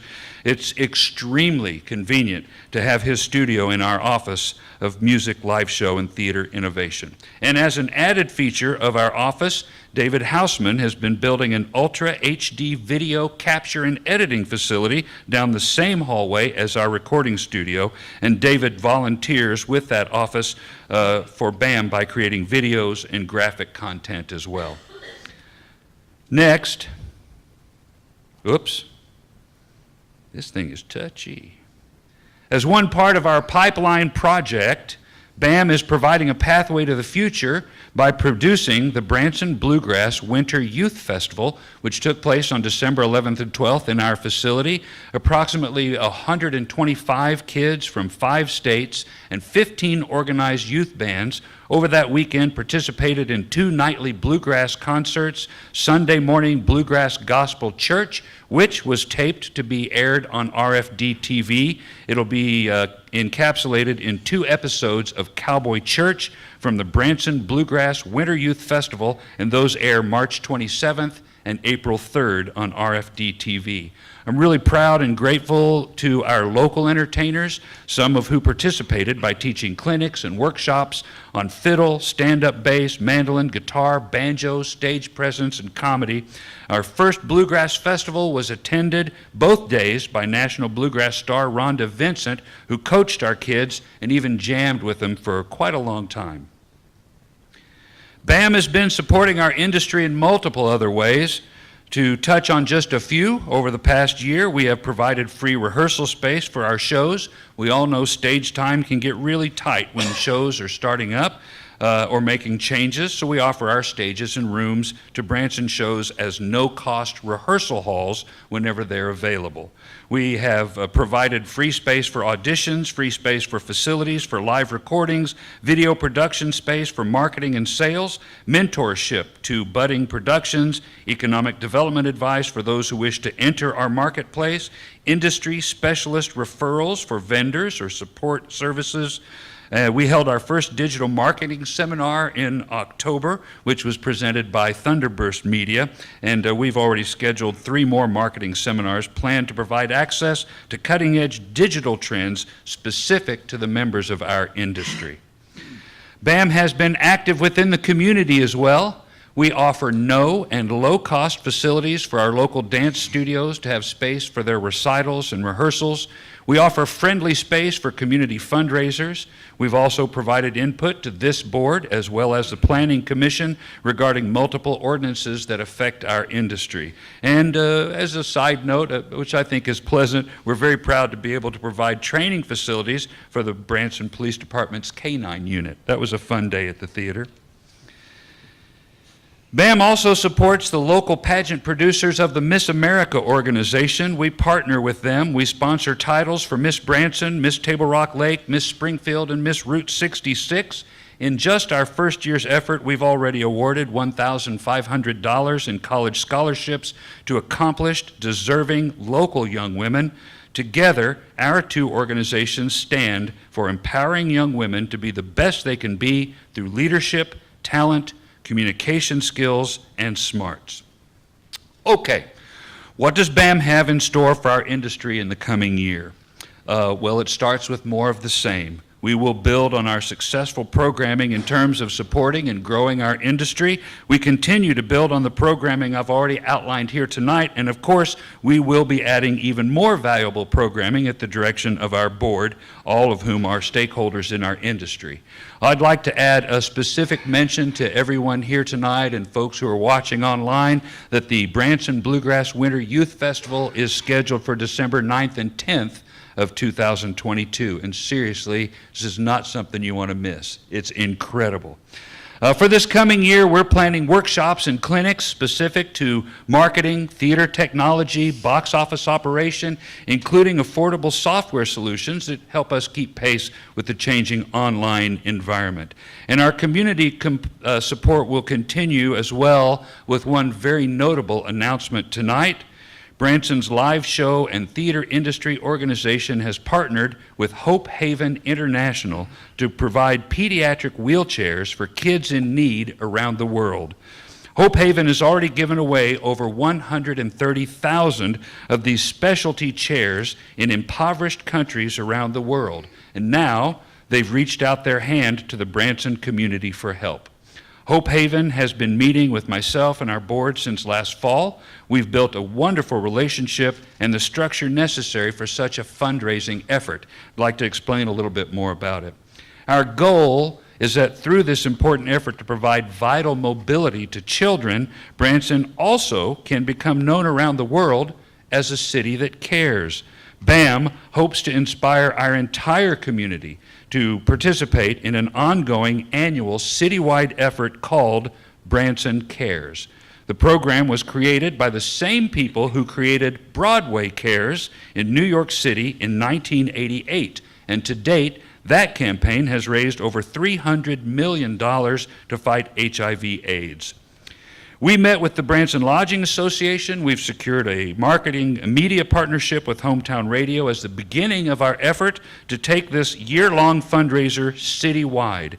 And we hope that we'll have the support of the city of Branson as well. The funder is built around 3 basic elements. First, all year long, Branson's participating shows and theaters will have marketing and collection collateral in their lobbies.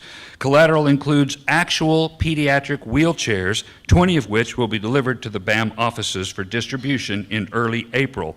Alongside the chairs or other smaller collateral will be a collection apparatus called a dip jar. So donors simply dip their credit card into and out of the apparatus, no additional clicks. It automatically takes a $5 donation.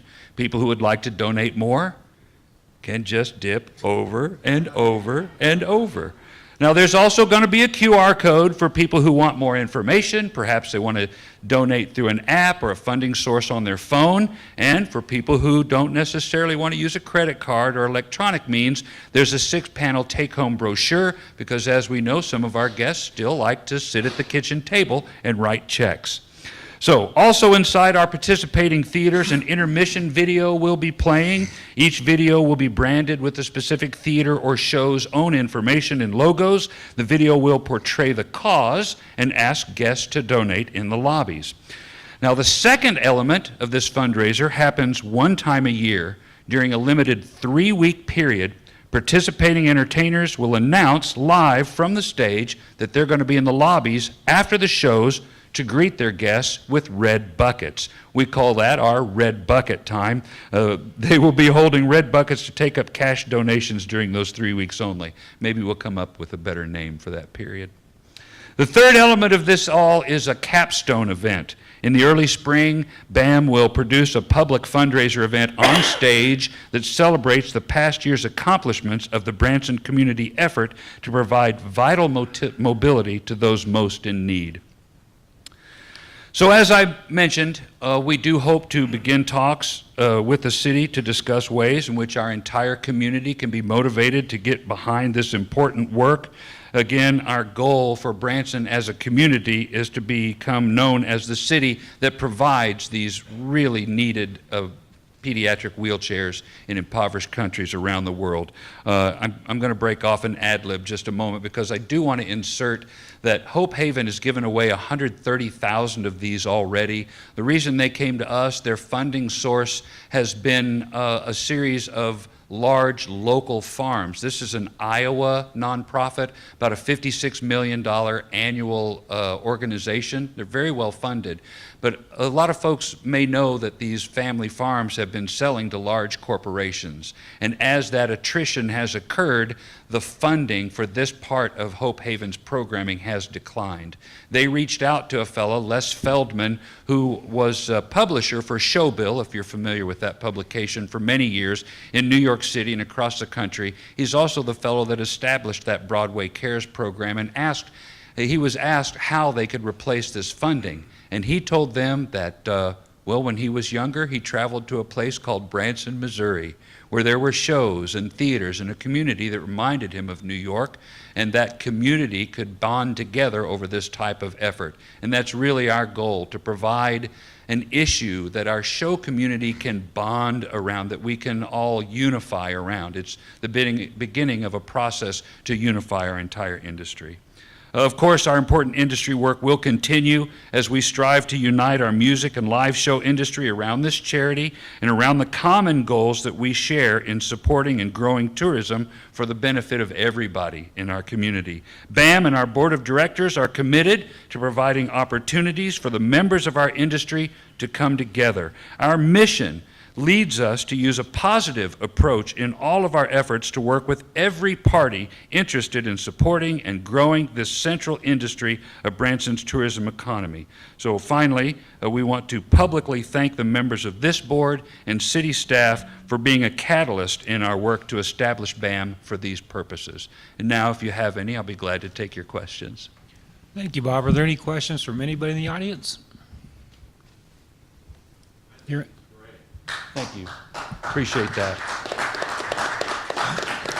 Thank you. Any comments from any members of the board? Yes, sir. Bob, I appreciate you. We've known each other for a very long period of time, and I've been very well knowledgeable of what you all doing. Would you address that? Was it Mr. Feldman? Who and his relationship with Showbill and what they're doing, and also the inmates that produce these particular chairs, that build these? Yeah, that's a great part of the story.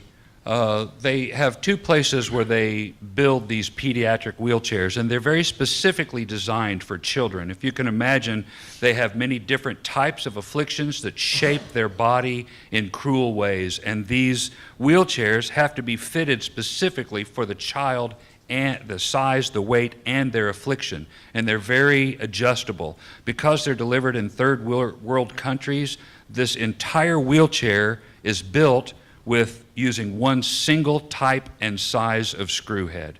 See if I can get back to the picture of the chair. That way, when they fit these chairs, and that's the way they do it, they fly directly, every chair, to the individual person who's receiving it. In these third world countries, they send a physical therapist and a professional to teach the parents how to fit the chair in the initial fitting, and also how to adjust it as the child's affliction changes, as their physical shape changes, or as they grow in age. So they build these in two different places up there in Iowa. First, they have a factory, which is staffed by employees, but the reason I say two facilities is because they have a second facility in an Iowa State prison. If you're in Iowa State prison, as I'm told, whatever job you work, you get $1 an hour. And how they spend it on commissary cards, they get paychecks. But this program being built in the prison only pays 25 cents an hour. Inmates have to volunteer for this program, and they're turning them away. Everybody, all the inmates want to work for this program. And if you can imagine being on the inside, working for $0.25 an hour, and needing the money for commissary and such, the people, inmates who work for this program, most of them donate their wages back to the charity at the end of a 3-month, a 6-month. He told me one story of a guy who does it every year, and every year he sends them a check for about $340. Saving his quarters all year long. It's very impressive. Hope Haven has offered to fly our entertainers, our other people who participate around the world with them, to take pictures of installations to create collateral for building on the future of this program, and Hope Haven is providing all the collateral for this program. We're ready to roll it out with posters, cards, dip jars, wheelchairs, and everything. And then there was one other part. Oh, Les Feldman. Les was, I don't believe, the original publisher, because Showbill goes back about 118 years or something like that. But during his tenure as publisher of Showbill, he worked very closely with all the shows and theaters in Broadway. The HIV/AIDS epidemic became very prominent, came to the forefront, and at that time it really impacted the live show community in Broadway, on Broadway. They all wanted to do something together, so he worked with Actors Equity to create that Broadway Cares program, which is what made him come to us with the idea of a Branson Cares program. He's a very accomplished individual who lives in Florida now and works with the charity in Iowa. He's been retired, and since he retired from Showbill, he's dedicated his life to nonprofits and charity work. Mr. Mayor, I met with them over there for a couple hours, and these guys are sharp as a tack. They're not a Johnny-come-lately that we've seen in this town. Somebody comes in a whirlwind, wants to get people onto something and move on to something else. These guys are the real deal. They're very well funded, and I know the mayor met with Les. Was it before COVID or was it after? It was this before year? COVID. Before COVID. So they did come to Branson to start this rollout before COVID. They did speak with a few theaters and shows individually before they went to someone to get the ball rolling, to kind of organize it here locally. The mayor, if you don't mind me saying No, so, sure. was very supportive with Les. He has very kind You things bet. to say about you, and they had a great meeting with you. And I know we were tentatively going to be on the agenda 2 weeks ago, and Les was here for that meeting, but that was my fault. I didn't realize there was a deadline to turn in our video presentation for sunshine laws, so I missed that opportunity, and you guys missed the opportunity to meet Les. Les, yeah. He's a very impressive fellow. I will add that Hope Haven International, you can look it up on GuideStar online. That's the organization that rates nonprofit organizations worldwide. They have the absolute highest possible rating from the organization. They have a $56 million endowment that runs all of their ministries except this one. This one is funded 100% by donation, the work we're going to be doing here in Branson, and 100% of the funds go to building, delivering, and installing the wheelchairs. There are no maintenance, no oversight, no other fees come out of it. 100% goes to the wheelchairs and their delivery. Any other comments on the board? I just wanted to take a second and thank you again for coming back this year and presenting to us again. I thought last year it was I know it was new, and I thought it was a great idea, right? And to see it over the course of this year, to see what you've done and what you're doing going forward, I think is just awesome and fantastic. On a personal note, what you guys do for the community, you touched on the theater industry and some of that things, and I know there was a slide in there, but my daughters got to dance at your theater last year in a dance recital, and it's just a great. If you haven't been there, it's a great facility, a great setup for the community, and I know my kids were just thrilled to be on the what they called the big stage and be able to. It was actually this recital on the left here, so just really neat that you guys are doing that. And I'll apologize again to you because if you recall that dance recital, the door was locking. I was hoping you'd tell that story so I didn't have to. So Were you up there to for the dance? police department in the room, plug your ears. My wife had to break into that door so the kids could get back into the changing room, and I think that's a story we'll remember for a long time. Yeah, It was we were stuck, and she was slick. She came back there, whipped out your credit and card, run and my jacked credit that card. door Yes, open in yes. 15 So seconds. I can't use your apparatus anymore. I apologize. Yeah, she knew what she was doing. I'm not sure why, but I don't she yanked ask it those open. questions either. Thank you, Cody. Any other comments from the board? Bob, I really appreciate you coming back. Thank you, Larry. And I appreciate what you're doing very much. Mayor, I appreciate the time and your attention. Thank you all. You bet. Thank you.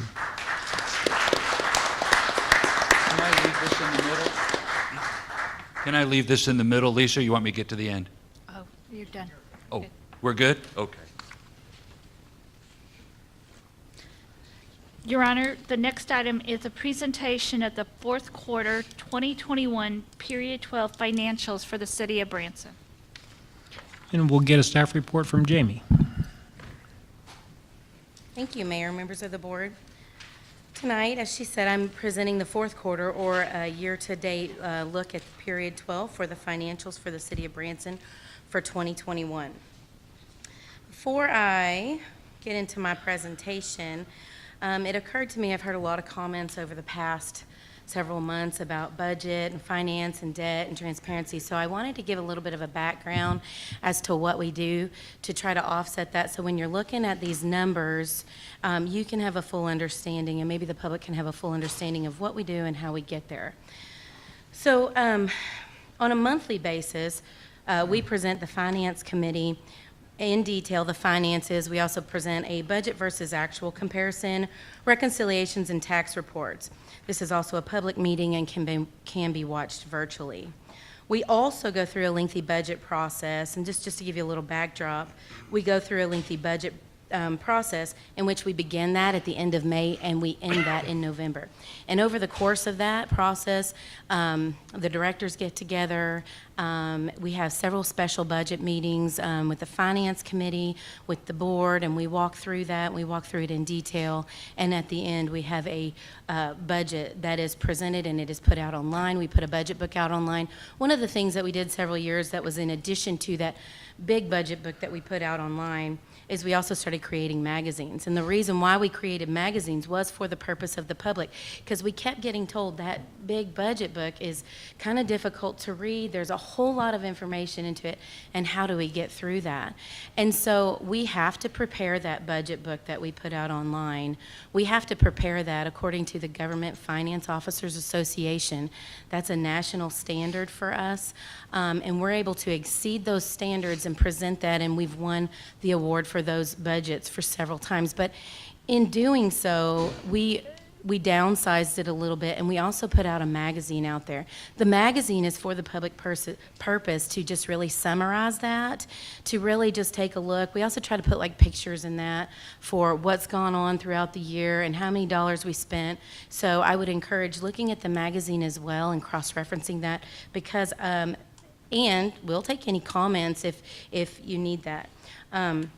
We also present a comprehensive annual financial report, and that goes through what I'm going to talk about for the financials, and this is 2021, and we're in the process of our audit. That comprehensive annual financial report, many of you already know this, but it is audited and it is posted out there on the website. After it's audited, after it's presented before the board, it's posted, and it's usually around July that it gets posted, because the audit is complete as of June 30th. That is an independent audit, so that you can have some assurance that we are free from material misstatements. One of the other things that we post out online is we received a really good report from S&P this year, Standard & Poor's. Standard & Poor's further explained in that report that because of good, sound financial management practices of the city, we were able to get our credit rating back. And one of those things goes into what you're going to see tonight, and the debt structure that we've been able to offset. So over the last, since I think 2011, we've actually paid down the debt in excess of $119 million. And that is including, in 2017, we had to, many of you already know this, we had to take out an additional $12 million loan that we were able to pay down just this last year. So that is including all of that. So that looks really good on the city, good financial practices. The other thing is, we also present the financials year-to-date, quarterly, and we also put the debt structure in the paper every 6 months, and then we post that as well on the web. So I wanted to give you a little bit of backdrop, and I know I don't always give the backdrop, but I wanted to do it, especially since we're presenting the year-to-date financials for 2021, that'll give you some idea about what we go through and why we go through it, to help clear up any confusion that might be with the budget or the finances for the city. So then I'll get into, one of the other things I would like to say is anybody that has any questions or concerns, I've offered it many times, but I want to offer it again. I'm happy to set aside some time and sit down and walk through anybody with any questions that I can answer, just to help alleviate some of that confusion that may be out there. As we get into the fiscal year 2021, this is year-to-date, revenues versus expenditures. And if you'll look at that 2021, you see that the revenues were $99.8 million versus the revenues for 2020 were $70.7 million. The difference, remember 2020 was your pandemic year, so that is going to be a difference. So I went through also, and I wanted to do a comparison on this slide for 2019. It's a little bit more reasonable. So if you look from 2021 to 2019, in 2021, our revenues were up by $16 million over 2019, and our expenditures were up by $4 million over 2019. So if you look here from 2020, our revenues were up $29 million, and our expenditures were up by 8.8. It gives you a 3-year outlook so that you can kind of benchmark. 2021, obviously, our receipts were good. They're great, and you could see that. One thing I want to say to you all is that just remember, we've talked about this many times in the Finance Committee as well. I don't want to be a Debbie Downer, but I just want to put it all into perspective. Inflation rates were the highest that they've been since I think like 1982. And so the costs are rising. So when our receipts rise, you just keep that into perspective. Also the rising cost of fuel and those kind of things. You want to keep that all into perspective when we're looking at these things. Okay, we're going to take a look at the general fund revenues by category. This is general fund. This is our unrestricted fund, and these are the major categories in that fund. So you've got license and permit fees. They increased by $55,000 from 2020 and decreased by $164,000 from 2019. Court receipts increased by a little more than $13,000 over 2020 and decreased by $58,000 from 2019. Leases and rents increased by $165,000 from 2020 and increased $41,000 from 2019. We always note this, that a lot of those is inclusive of the Highway 76 leases that we have, and those major of those are percent of sales. So just keep that in mind when you're looking at the comparisons to 2020. And then the last category is your charges for services, and this category is made up of administrative fees that is calculated during budget time. Here's a look at the general fund revenues and expenditures, and this is including all your transfer ins and your outs. So this is your revenues increased by $3.7 million from 2020, and your expenditures increased from $1.3 million over 2020. I also did that in comparison to 2019, and you can see here, but your revenues increased from $2.2 million and your expenditures decreased 1.2. So you can take a look at that as well. We put those 3 years out there. Sometimes in the verbiage, we only compare it back to 2020, so I kind of wanted to give you a little bit bigger picture here. Were you confident the DOR is giving you the right figures at this particular point? Because we've been having this discussion. Yeah, so we do have that discussion a lot, and we've had to go through that a lot. And so we have a workbook that shows all the filters, and we have created that and really perfected it over time, so we know when we're not receiving some of those monies. And so confidence is a strong word because we have to keep going back and forth to them over time. I want to say that I think that they're getting better because I don't have to go back to them as much as I used to, but we're just going to keep an eye out on it and make sure. And we kind of do our own little mini audits of that on a monthly basis.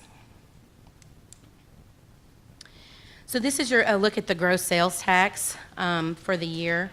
Your general fund sales tax ended the fourth quarter up 37.8% and compared to 2020. And your tourism tax ended at 95.2% for the fourth quarter in comparison. And your transportation tax is 38.1%, and your public safety tax is 38.2%. And you can see those numbers there. And we presented this in the Finance Committee, and you can take a look at the revenues that came in, and we present in detail to the Finance Committee the 10-year report. So you're able to look at that period 12 and look all the way across the 10 years, and the receipts were quite a bit larger than we've ever received. So like I said, the receipts are coming in higher, but there's other factors that we have to take a look at. And this is a look at your sales tax net of TIF for governmental funds. Your net general sales was 39% higher.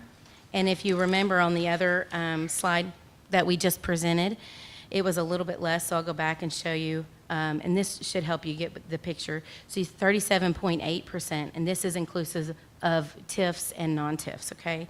So when you take the TIF out, your gross sales tax is at a 39% increase, which means the rest of the city outside of the TIFs did a little bit better in that area.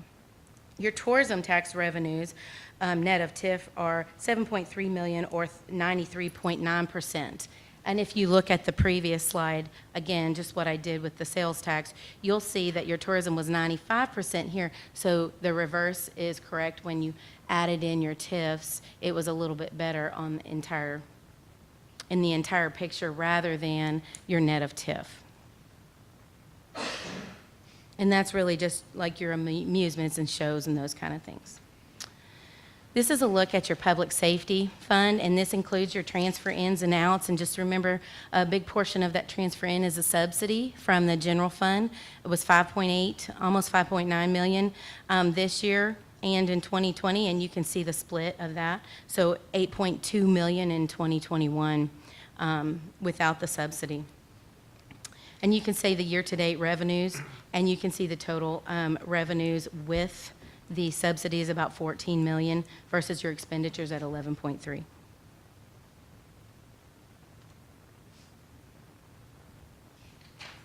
This is a look at your tourism fund, including your transfer ins and your transfer outs.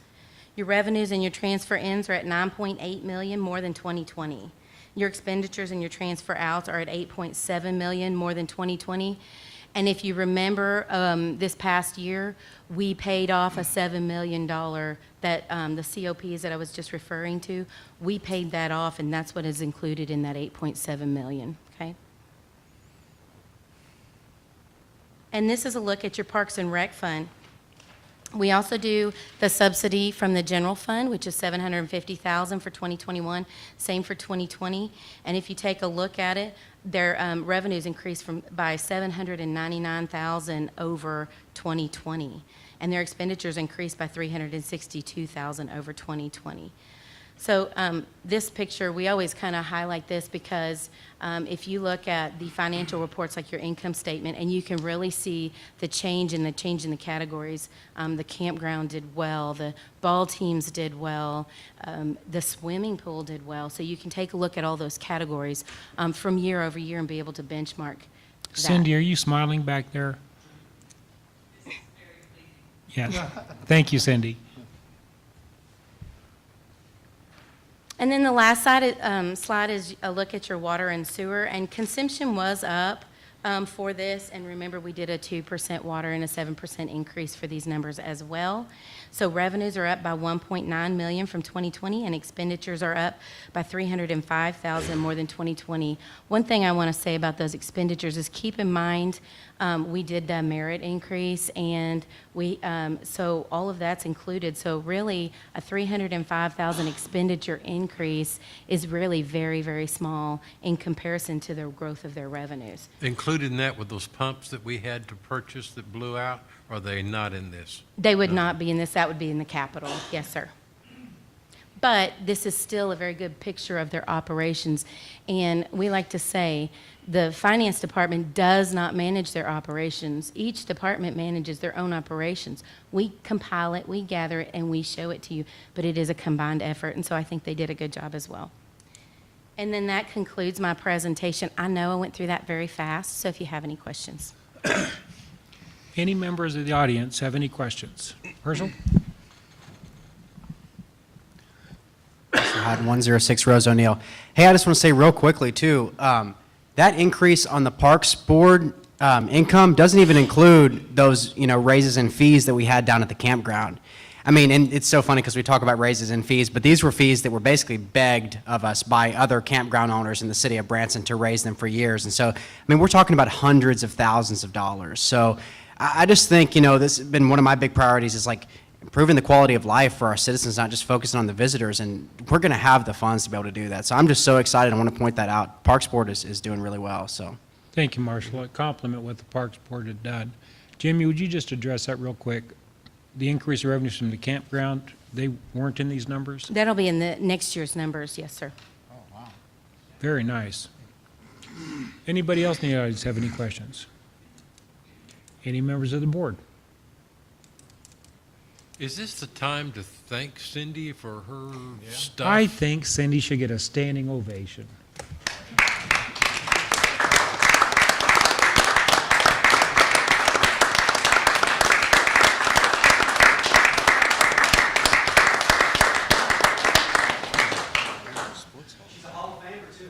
Yeah. I'm sure in our reports, unfortunately I go last on reports, I'm sure that'll be mentioned.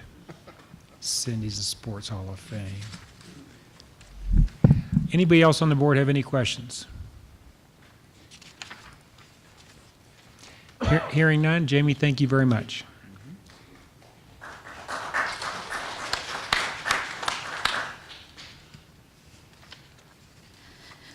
Your Honor, the next item is a discussion of Ozark Beach Hydroelectric project concerning the replacement of existing Obermeyer gates on Lake Tammy-Como.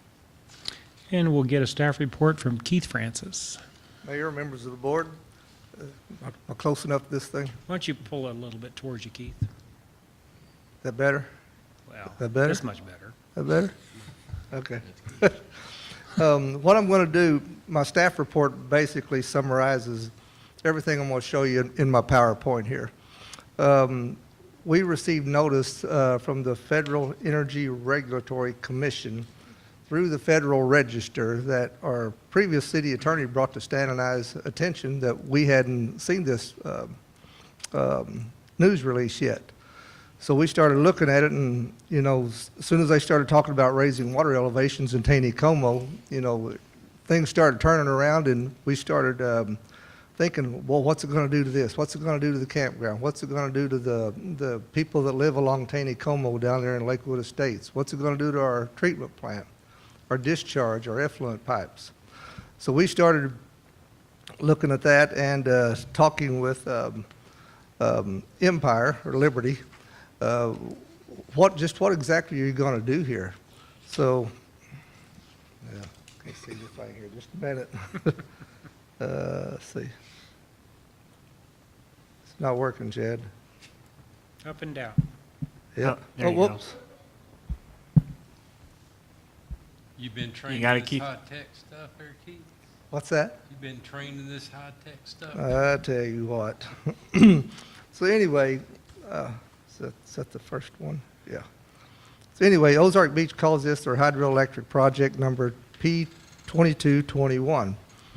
So when we started looking into it, we received this notification on November the 5th through the Federal Register, the Federal Energy Regulatory Commission. It's going to be referred to in here as called FERC, F-E-R-C. Let's see, they ask us to have any comments and concerns back to them due to FERC within 60 days. So we started scrambling around, had meetings with excuse me, HDR Engineers, who's our current engineering design company that is designing the seawall, I call it, around Compton wastewater plant. So we sat down and discussed this and started putting all of our comments and concerns together. January 21st, or January the 4th, our comments were sent to FERC. January 21st of 22, we met with Liberty Utilities and HDR. We sat down at the table upstairs and started discussing all these concerns. I think we got our letter in one day ahead of time. Then on January 27th, in conjunction with Table Rock Corps of Engineers, the dam, we conducted a test or a mock operation of the water elevations with our city staff. And so we went out there in January. It was 19 degrees out that morning. We was out there with survey instruments. Beautiful place to work, don't get me wrong, it's right there on the lake. But that was just a little much. Wayne, our surveying guy up in the engineering department, his hands were about froze, you know, shooting these elevations. But I was out there and we was making tracks, so to speak. We wouldn't kill any time. So anyway, the revised gate operations letter came back to us on March the 4th. So this is just kind of a summary of a timeline of events. I'm going to show you some other stuff here now. This is what we received from Liberty, and when you look at the elevations here, the far right column where it says lower, the 360-foot long gate, gate number 3, the elevation 703.4. When you look at the water elevations for Taney-Como, they operate off a different vertical datum than anywhere else in the United States I'm even aware of. It's called the 29 datum that was developed in 1929. And they still operate off of that datum at Powerside Dam. Everyone else operates off the 1988 it's called the 88 datum we all refer to in the engineering surveying world. Here was our concerns. The Compton wastewater treatment plant effluent discharge. The drinking water intake pool rise has caused more sediment. our Branson landing down there. The Branson RV park, that was a big concern because we monitor that all the time as far as water elevations goes for the frontage road along the campground down there. And tributaries contributing to high tailwater elevations. And as you can see, when we done that mock dam release, what it was going to do to the frontage road down there when they was going to raise the gates 2 feet, you can see where it lands there. And we was down there shooting this water surface elevation on the frontage road. And if you just keep in mind the elevation of 703.84, that's basically right there under the bridge on that right, yeah, it's right photo. That's about how high the water gets on that frontage road with that elevation. So when I go back to this here, you can see the 703.4. Well, the 29 datum is basically 0.42 feet lower than the 88 datum is. And if you add 0.42 feet, you can see that 703.4 goes to 703.8. And right there is where, you know, the theoretical number and our in the field shot elevations landed just right on it, you know. So we knew right where the water surface was going to be, and I had to throw that in there just for safekeeping for some wildlife. We was down there and may as well take advantage of the scenery. Here is right out on the landing on the boardwalk there. We was shooting elevation there, right by the fire shooters. And the other picture there on the right is one of our bay saver units that we have 3 bay saver units for water quality purposes along the landing. One's there in front of the fish house.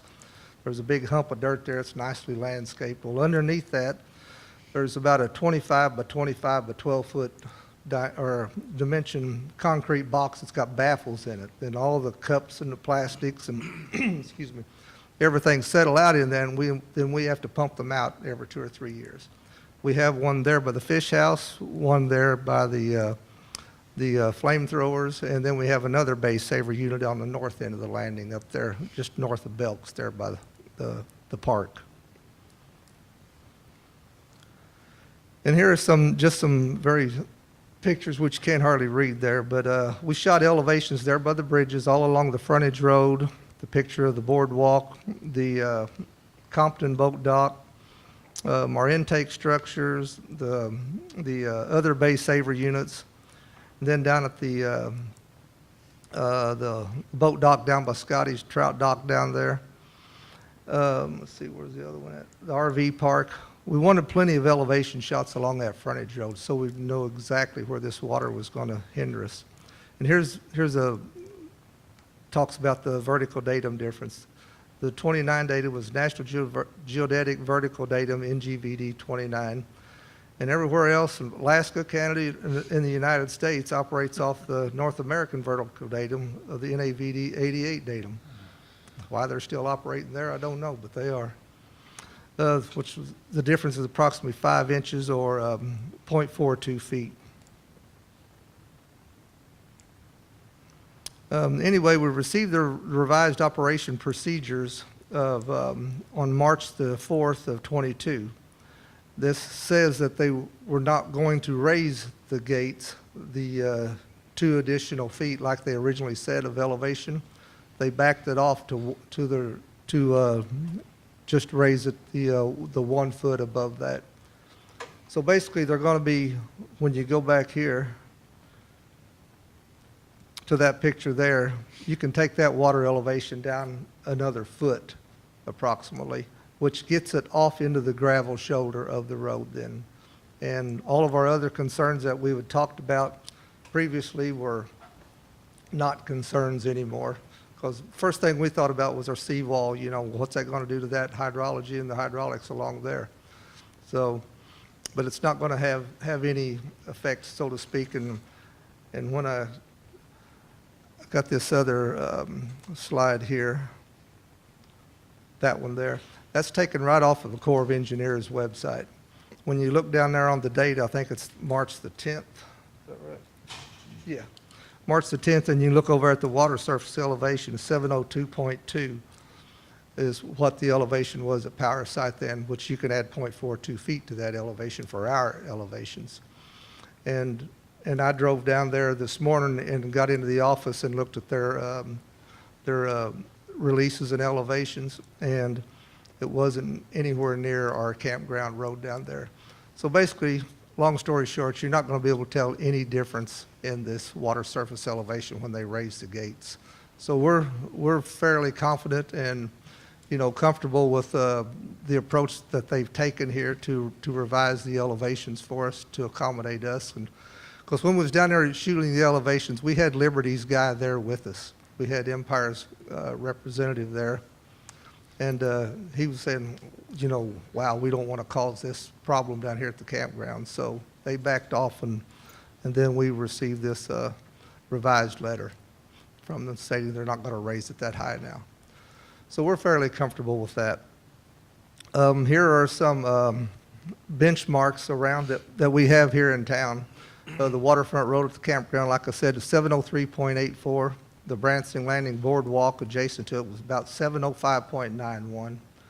So everything is still high and dry out of the water, you know, from everything that we shot that on elevations that day. And here's the gates I'm talking about, the Obermeyer gates they're called. Basically, these gates will be replaced with some higher, taller gates. And so when the water gets up, so they can back the water up a little bit to generate more power there at the at Power Site Dam. And what lowers and raises these gates is an air bladder. It's kind of an old-fashioned way, but it works.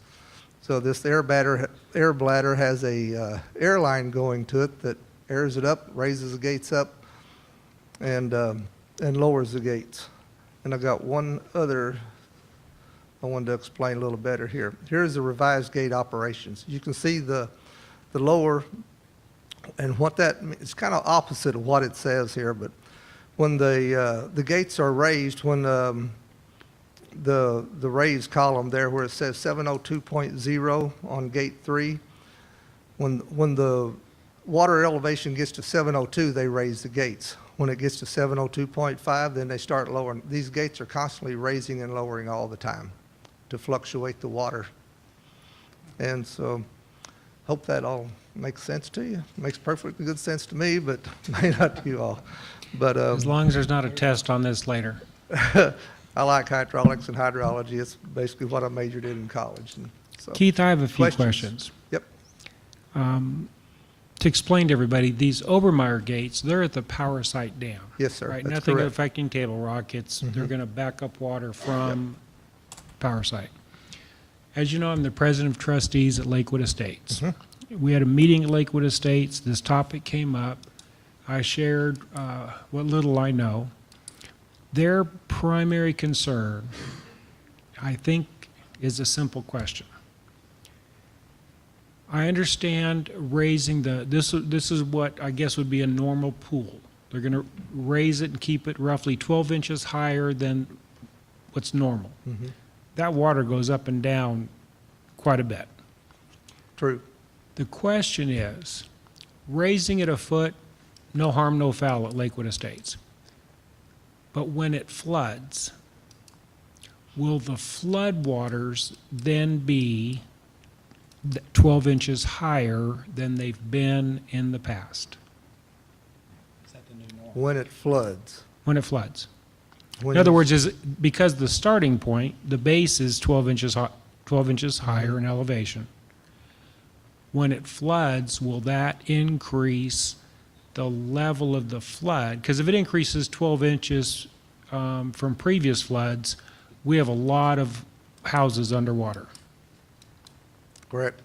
Correct. Yeah, I mean, it will come up a little extra, a little quicker because you have your tributaries also dumping in the Taneycomo when Sure. Table Rock's not even releasing anything except through their turbines, you know.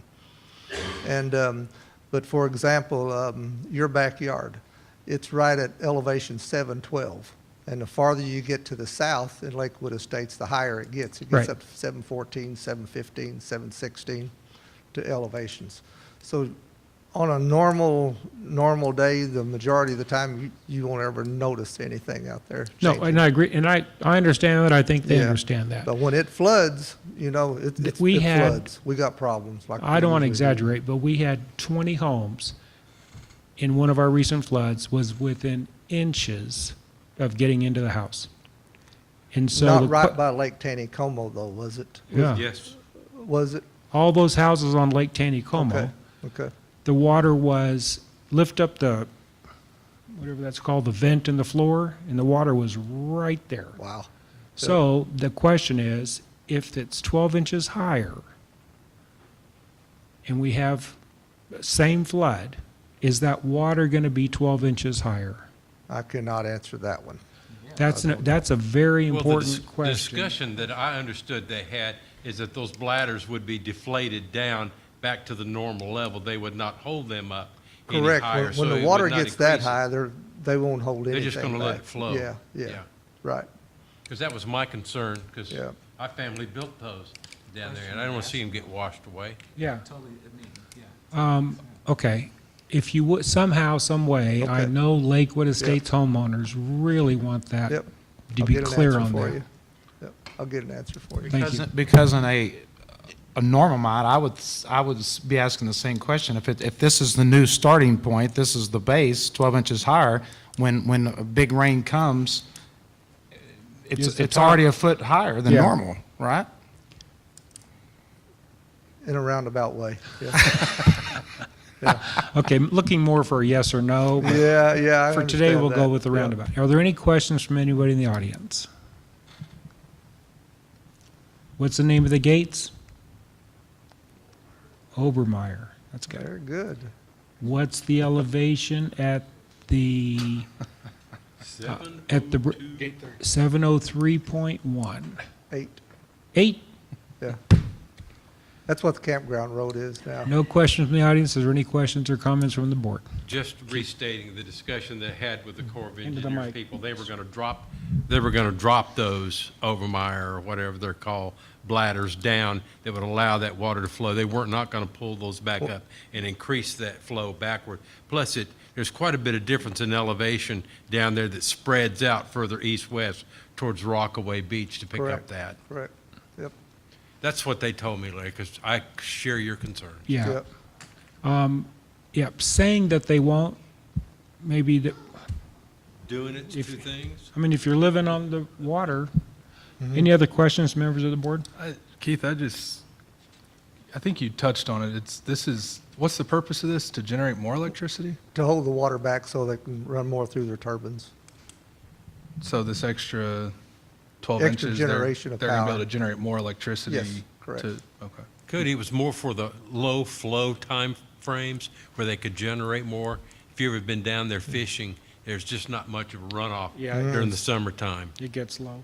But that's a good, thanks for asking that, Cody. Any other questions from the board? Keith, thank you very, very much. Thank you all. It's good fishing. Your Honor, the next item is a resolution designating June 19th or Juneteenth as an official holiday observed by the city of Branson. The floor is open for a motion adopting this resolution. We'll get a staff report from Jan Fisher. I need motion on the floor, Oh. please. Have a motion, we need a second. Thank We you. have a motion and a second, and now we'll get a staff report from Jan. Mayor and members of the board, thank you for having a little bit higher microphone this time. Oh, you got to lift that up, Jan. Take that boom, that whole. Move it on up. There we go. Is that better? There you go. Okay.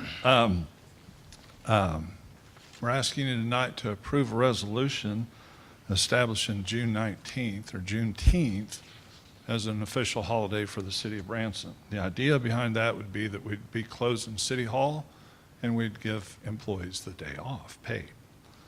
The essence of that holiday is going to align us with the state of Missouri and the federal government. They both honor that holiday, and as well allowing our employees to do the same. If the holiday falls on a weekend, we'd follow our normal procedure. Like on Sunday, we'd take the Monday off. If on a Saturday, we'd take the Friday off.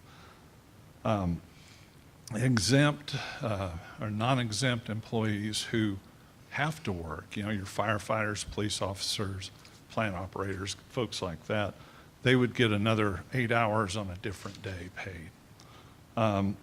The holiday will stand on its own until such time we incorporated into Article 15, which is our time off, or our holiday policy, if you will. But currently, we're undergoing a staffing study, or working on doing a staffing study, that will take into account all the holidays and paid time off as well. So I'll answer any questions you might have. Staff recommends approval. Any questions or comments from members in the audience? Jen, I have a question. I've been asked by a citizen, and their concern with us celebrating this is that Article 13 in the Constitution addresses this day of celebration. Okay. And so there was some question of, nobody's questioning, are we going to get the day off and our employees are going to be paid? But it was the intent or the purpose or the reflection of that celebration. Have you heard anything about that? No, I have not. Okay. The only thing that I've heard is it was the term Juneteenth started in Texas. That was one of those where the freed slaves came up with that terminology just to reflect Emancipation Day. And that's the only thing I've ever heard about it. Fair enough. Any comments, questions from the board? We're voting on this. Yep. Hearing no questions, let's vote.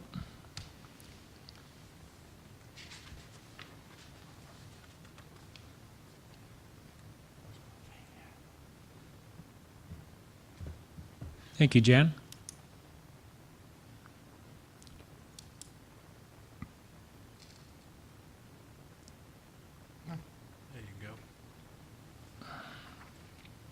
That motion carried 5-0.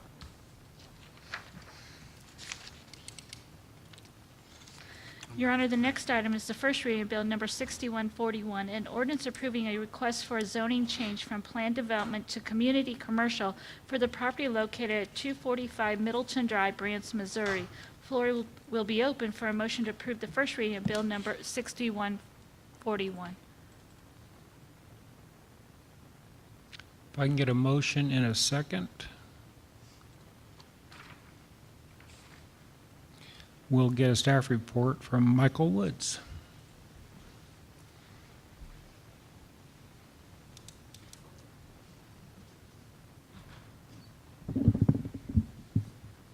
Mr. Mayor, members of the board, thank you. As you see up on the screen is 797 Ford Street.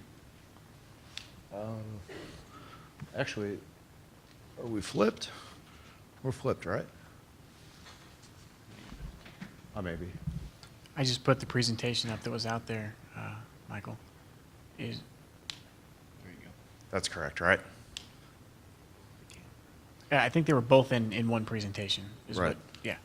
But the first item was, correct, okay. Yeah. A plan development amendment request has been received from Eric Motzkus of Rustic RV Parks LLC. They requested to amend the PD 07003, known as Branson Condos, to remove the property located at 245 Milton Drive and rezone it to community commercial. Here's a map that you can see north of Gretna Road is where the property is. It's roughly 20.63 acres. More specifically, it's west of the White House Theater and east of Ballparks of America.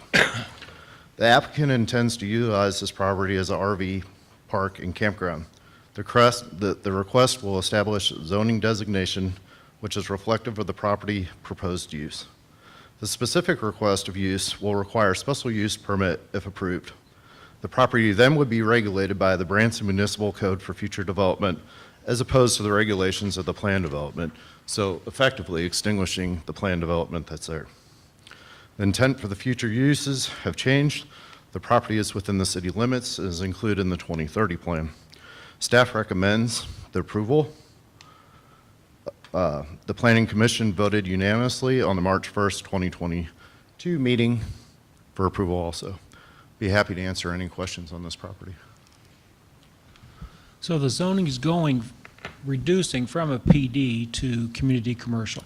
That is correct. The PD will completely extinguish Branson condos, and it'll be community commercial from this point forward, and all of the rules and regulations will now be Under a coming commercial. forward, all the way forward. And what are they going to put there? RV park is the proposed. They're just trying to line the zoning for that. It's a high-end RV park is what they're looking to do. 80 to 90 spots, 45-foot RV, pretty interesting concept. Nice. But it still has more steps in it. They still have to get a special use. Community commercial doesn't allow you to open up a campground or an RV until you're to that point of a special use. So we'll have to see how they want to develop that land, if that's their choice going forward. Sounds like there's probably a need for that. Anybody in the audience have any questions or comments? Any members of the board? How, can you bring back the picture of how do they plan to access it? I mean, have they got an idea on that? Or? Presently, off of Middletown, there is some conversation between different property owners there about accessing below. Mike, is this Middletown here? Yes, sir. And they're talking about possibly, I don't have a cool pointer like you. See? Going off of Gretna. Possibly. They're going to see how it works out. The White House. This is White House Theater. White House Theater, Ballparks of America in the other corner. You have a pointer as well, Mike. It's the red button, I think it is. Yeah, there you go. Or So green. Ballparks of America there. This is a utility ground. They're talking about originally coming through here and then possibly in the future coming here if they can make an agreement. That's going to be really problematic dropping down that hill. Yes, it with will. White House, yeah. This is downhill going into a dead end Yeah, right there. he was referring to accessing from here. Where's the water? The water isn't on that map right now, but it does run parallel back here, and there's also a sewer. They're working on remapping that. So there won't be any or minimal cost to the city to serve this? That's correct.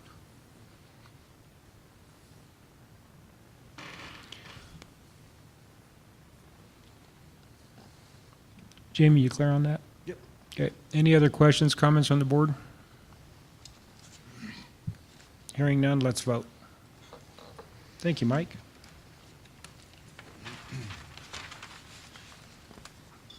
Oh, I see, you're back again.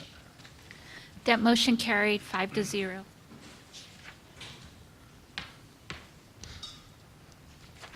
Your Honor, the next item is the first reading of Bill Number 6142, an ordinance approving a request for a zoning change from high-density residential to community commercial for property located at 797 Ford Street, Branson, Missouri. The floor is open for a motion to approve the first reading of Bill Number 6142.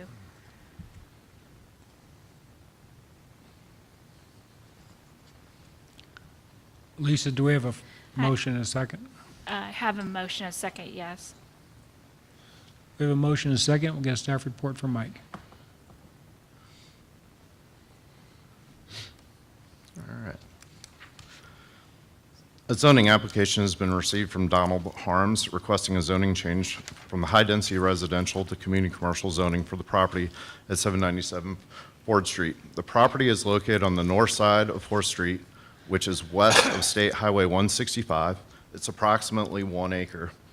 The applicant intends to use this property for the expansion of his existing storage business. This request will establish a zoning designation which is reflective of the property's proposed use and complementary to the adjacent properties. This property is within the city limits. It was included in the 2030 preferred use plan. Staff recommends approval of this request along with the Planning and Zoning Commission, which also voted unanimously during the March 1st, 2022 meeting for approval. Happy to answer any questions. Was he going to demo that house right there? Would did you he go say? back? Yeah. Yep. This house? Yes, sir. If we go to the first picture here, this is a present-day picture. The house is gone. Oh, he's already, okay. He already owned the property. He's basically just squaring out. If we go forward, he's squaring out this property Yeah. through here. Just a So- little bit of an expansion. Mike, these homeowners have been contacted, Yes, sir. and they're all okay with it? They are actually in support of it. He's going to give them an access easement there that they don't presently have, and they came and I believe one of them spoke to him about actually paying to have his work done with his engineers. Very nice. Any questions, comments from the audience? Any questions, comments from the board? Hearing none, let's vote.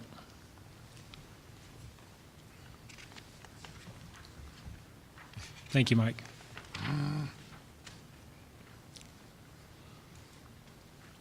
That motion carried 5-0. Your Honor, the next item is appointments. This appointment process is in accordance with the Board and Committee Appointments Procedure for Category 5 appointments made by the Mayor with approval of the Board of Aldermen. Mayor, please announce your slate of appointments to be voted on. The reappointments to the 76 Entertainment CID Board with the terms expiring March 26th. Bill Skanes as a city director, Jamie Whitus as a city director, Larry Milton as city director, Chuck O'Day as stakeholder director, Brian Cossenboom as a stakeholder director. And I would like to comment that Gail Meyer has contacted me and highly recommended this board to remain intact with the activity and the progress they're doing. He thinks the board is working very well in harmony, and this was his request. The board would be voting on a slate of appointments. Are there any aldermen requesting an appointment be pulled from the slate to be voted on individually? Mr. Mayor? Yes. I'd like to have mine, Jamie's, and yours all pulled down to be voted on independently so that there's not a conflict of interest or an other issue. Oh, I see. Do we need a motion? Nope, just agree to that? No, we'll just run those We'll separate. just run them separate. Do I have any others? So the first vote would be, let's just go through with the stakeholder directors. That would be Chuck O'Day and Brian Cossenboom.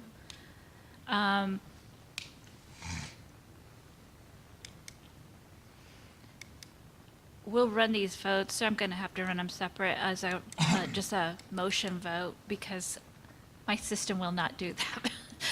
Them all separate. So on the Chuck O'Day and Brian Cossenboom, could we have just a voice vote, all in favor?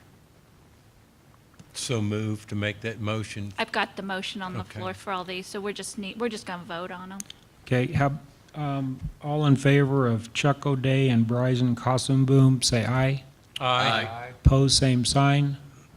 Ayes have it. Okay, Mayor, and if you'll just run through the other ones singularly, then for a vote. And so as we go with these next three, Jim, I'm assuming that the entity that's being nominated just would not vote. Is that correct? The person who's nominated would not vote. Correct. Okay. Oh, sorry. So, all in favor of Bill Skanes as the city director, say aye. Aye. Opposed, same sign. And let the record show And- that Alderman Skanes did not vote. Yep. Okay. So Alderman Skanes Abstain. Will. abstained. Did Well, not. abstained would be a no. Yeah. Whoa. Yeah. One way we could cure that is if we walk out. Yeah. If I walk out, I'm not sure I'm coming back.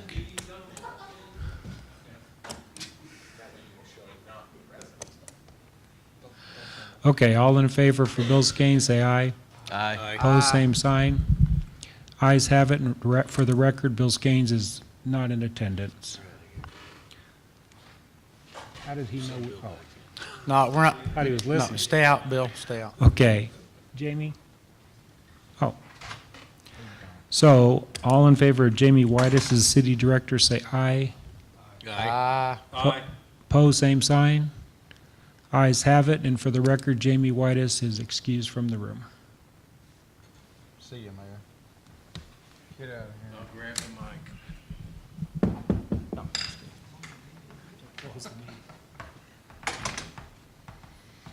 All in favor of Larry Milton as a city director, say aye. Aye. Aye. All opposed, no. Motion carries. The mayor's out of the room. The mayor's out of the room. Let the record be shown.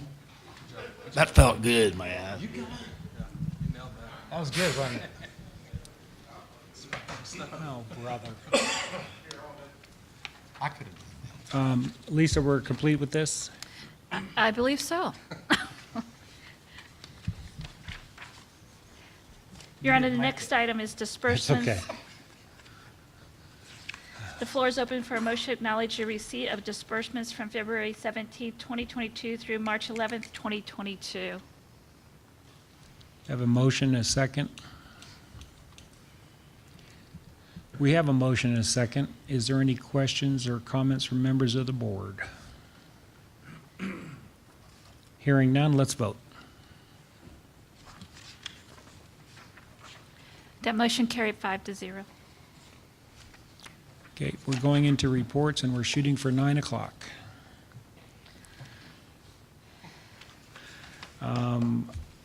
Alderman Skanes. No, sir. Alderman Cooper. No, can I be the first to Dang congratulate it. Cindy? Because I knew you was going to say it. She's in the Missouri Sports Hall of Fame. Are you kidding? Cindy's in the Missouri Sports Wow. Hall of Fame?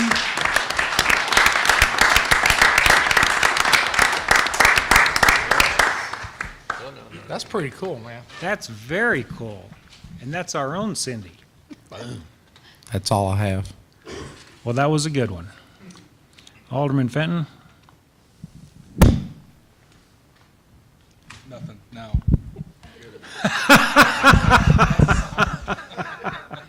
Alderman Whitus.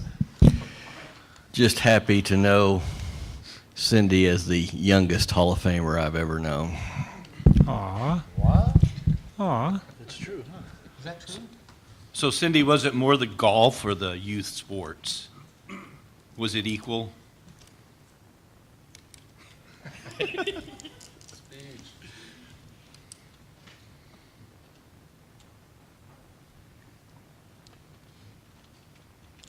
Sorry, Cindy, you're not allowed to speak during reports. So the recognition was for really my 30-year career here at the city of Branson, and the sports market that's kind of been created through the Recplex and different things, and as well as I found out through the math. We've had 87,000 people in youth sports since my career, and different numbers and things like that. But the reason I came up here is I want to, I appreciate all the recognition, and I appreciate the support through the years I've had through the board members, through the different mayors, through the city administrators and staff members. And so this is quite an honor, and it's very humbling, but I'm very grateful and hope to continue to give back to our community and some of the revenues that we just talked about, and continue to improve our parks. And so very humbling, and just really grateful. So thank you for the recognition. Thank you, Cindy. Well deserved. Alderman C., anything to add? I just want to sing when I have this, and I can't sing. No report, sir. Oh. He's out. Well, I'd like to announce that Cindy was inducted. Oh.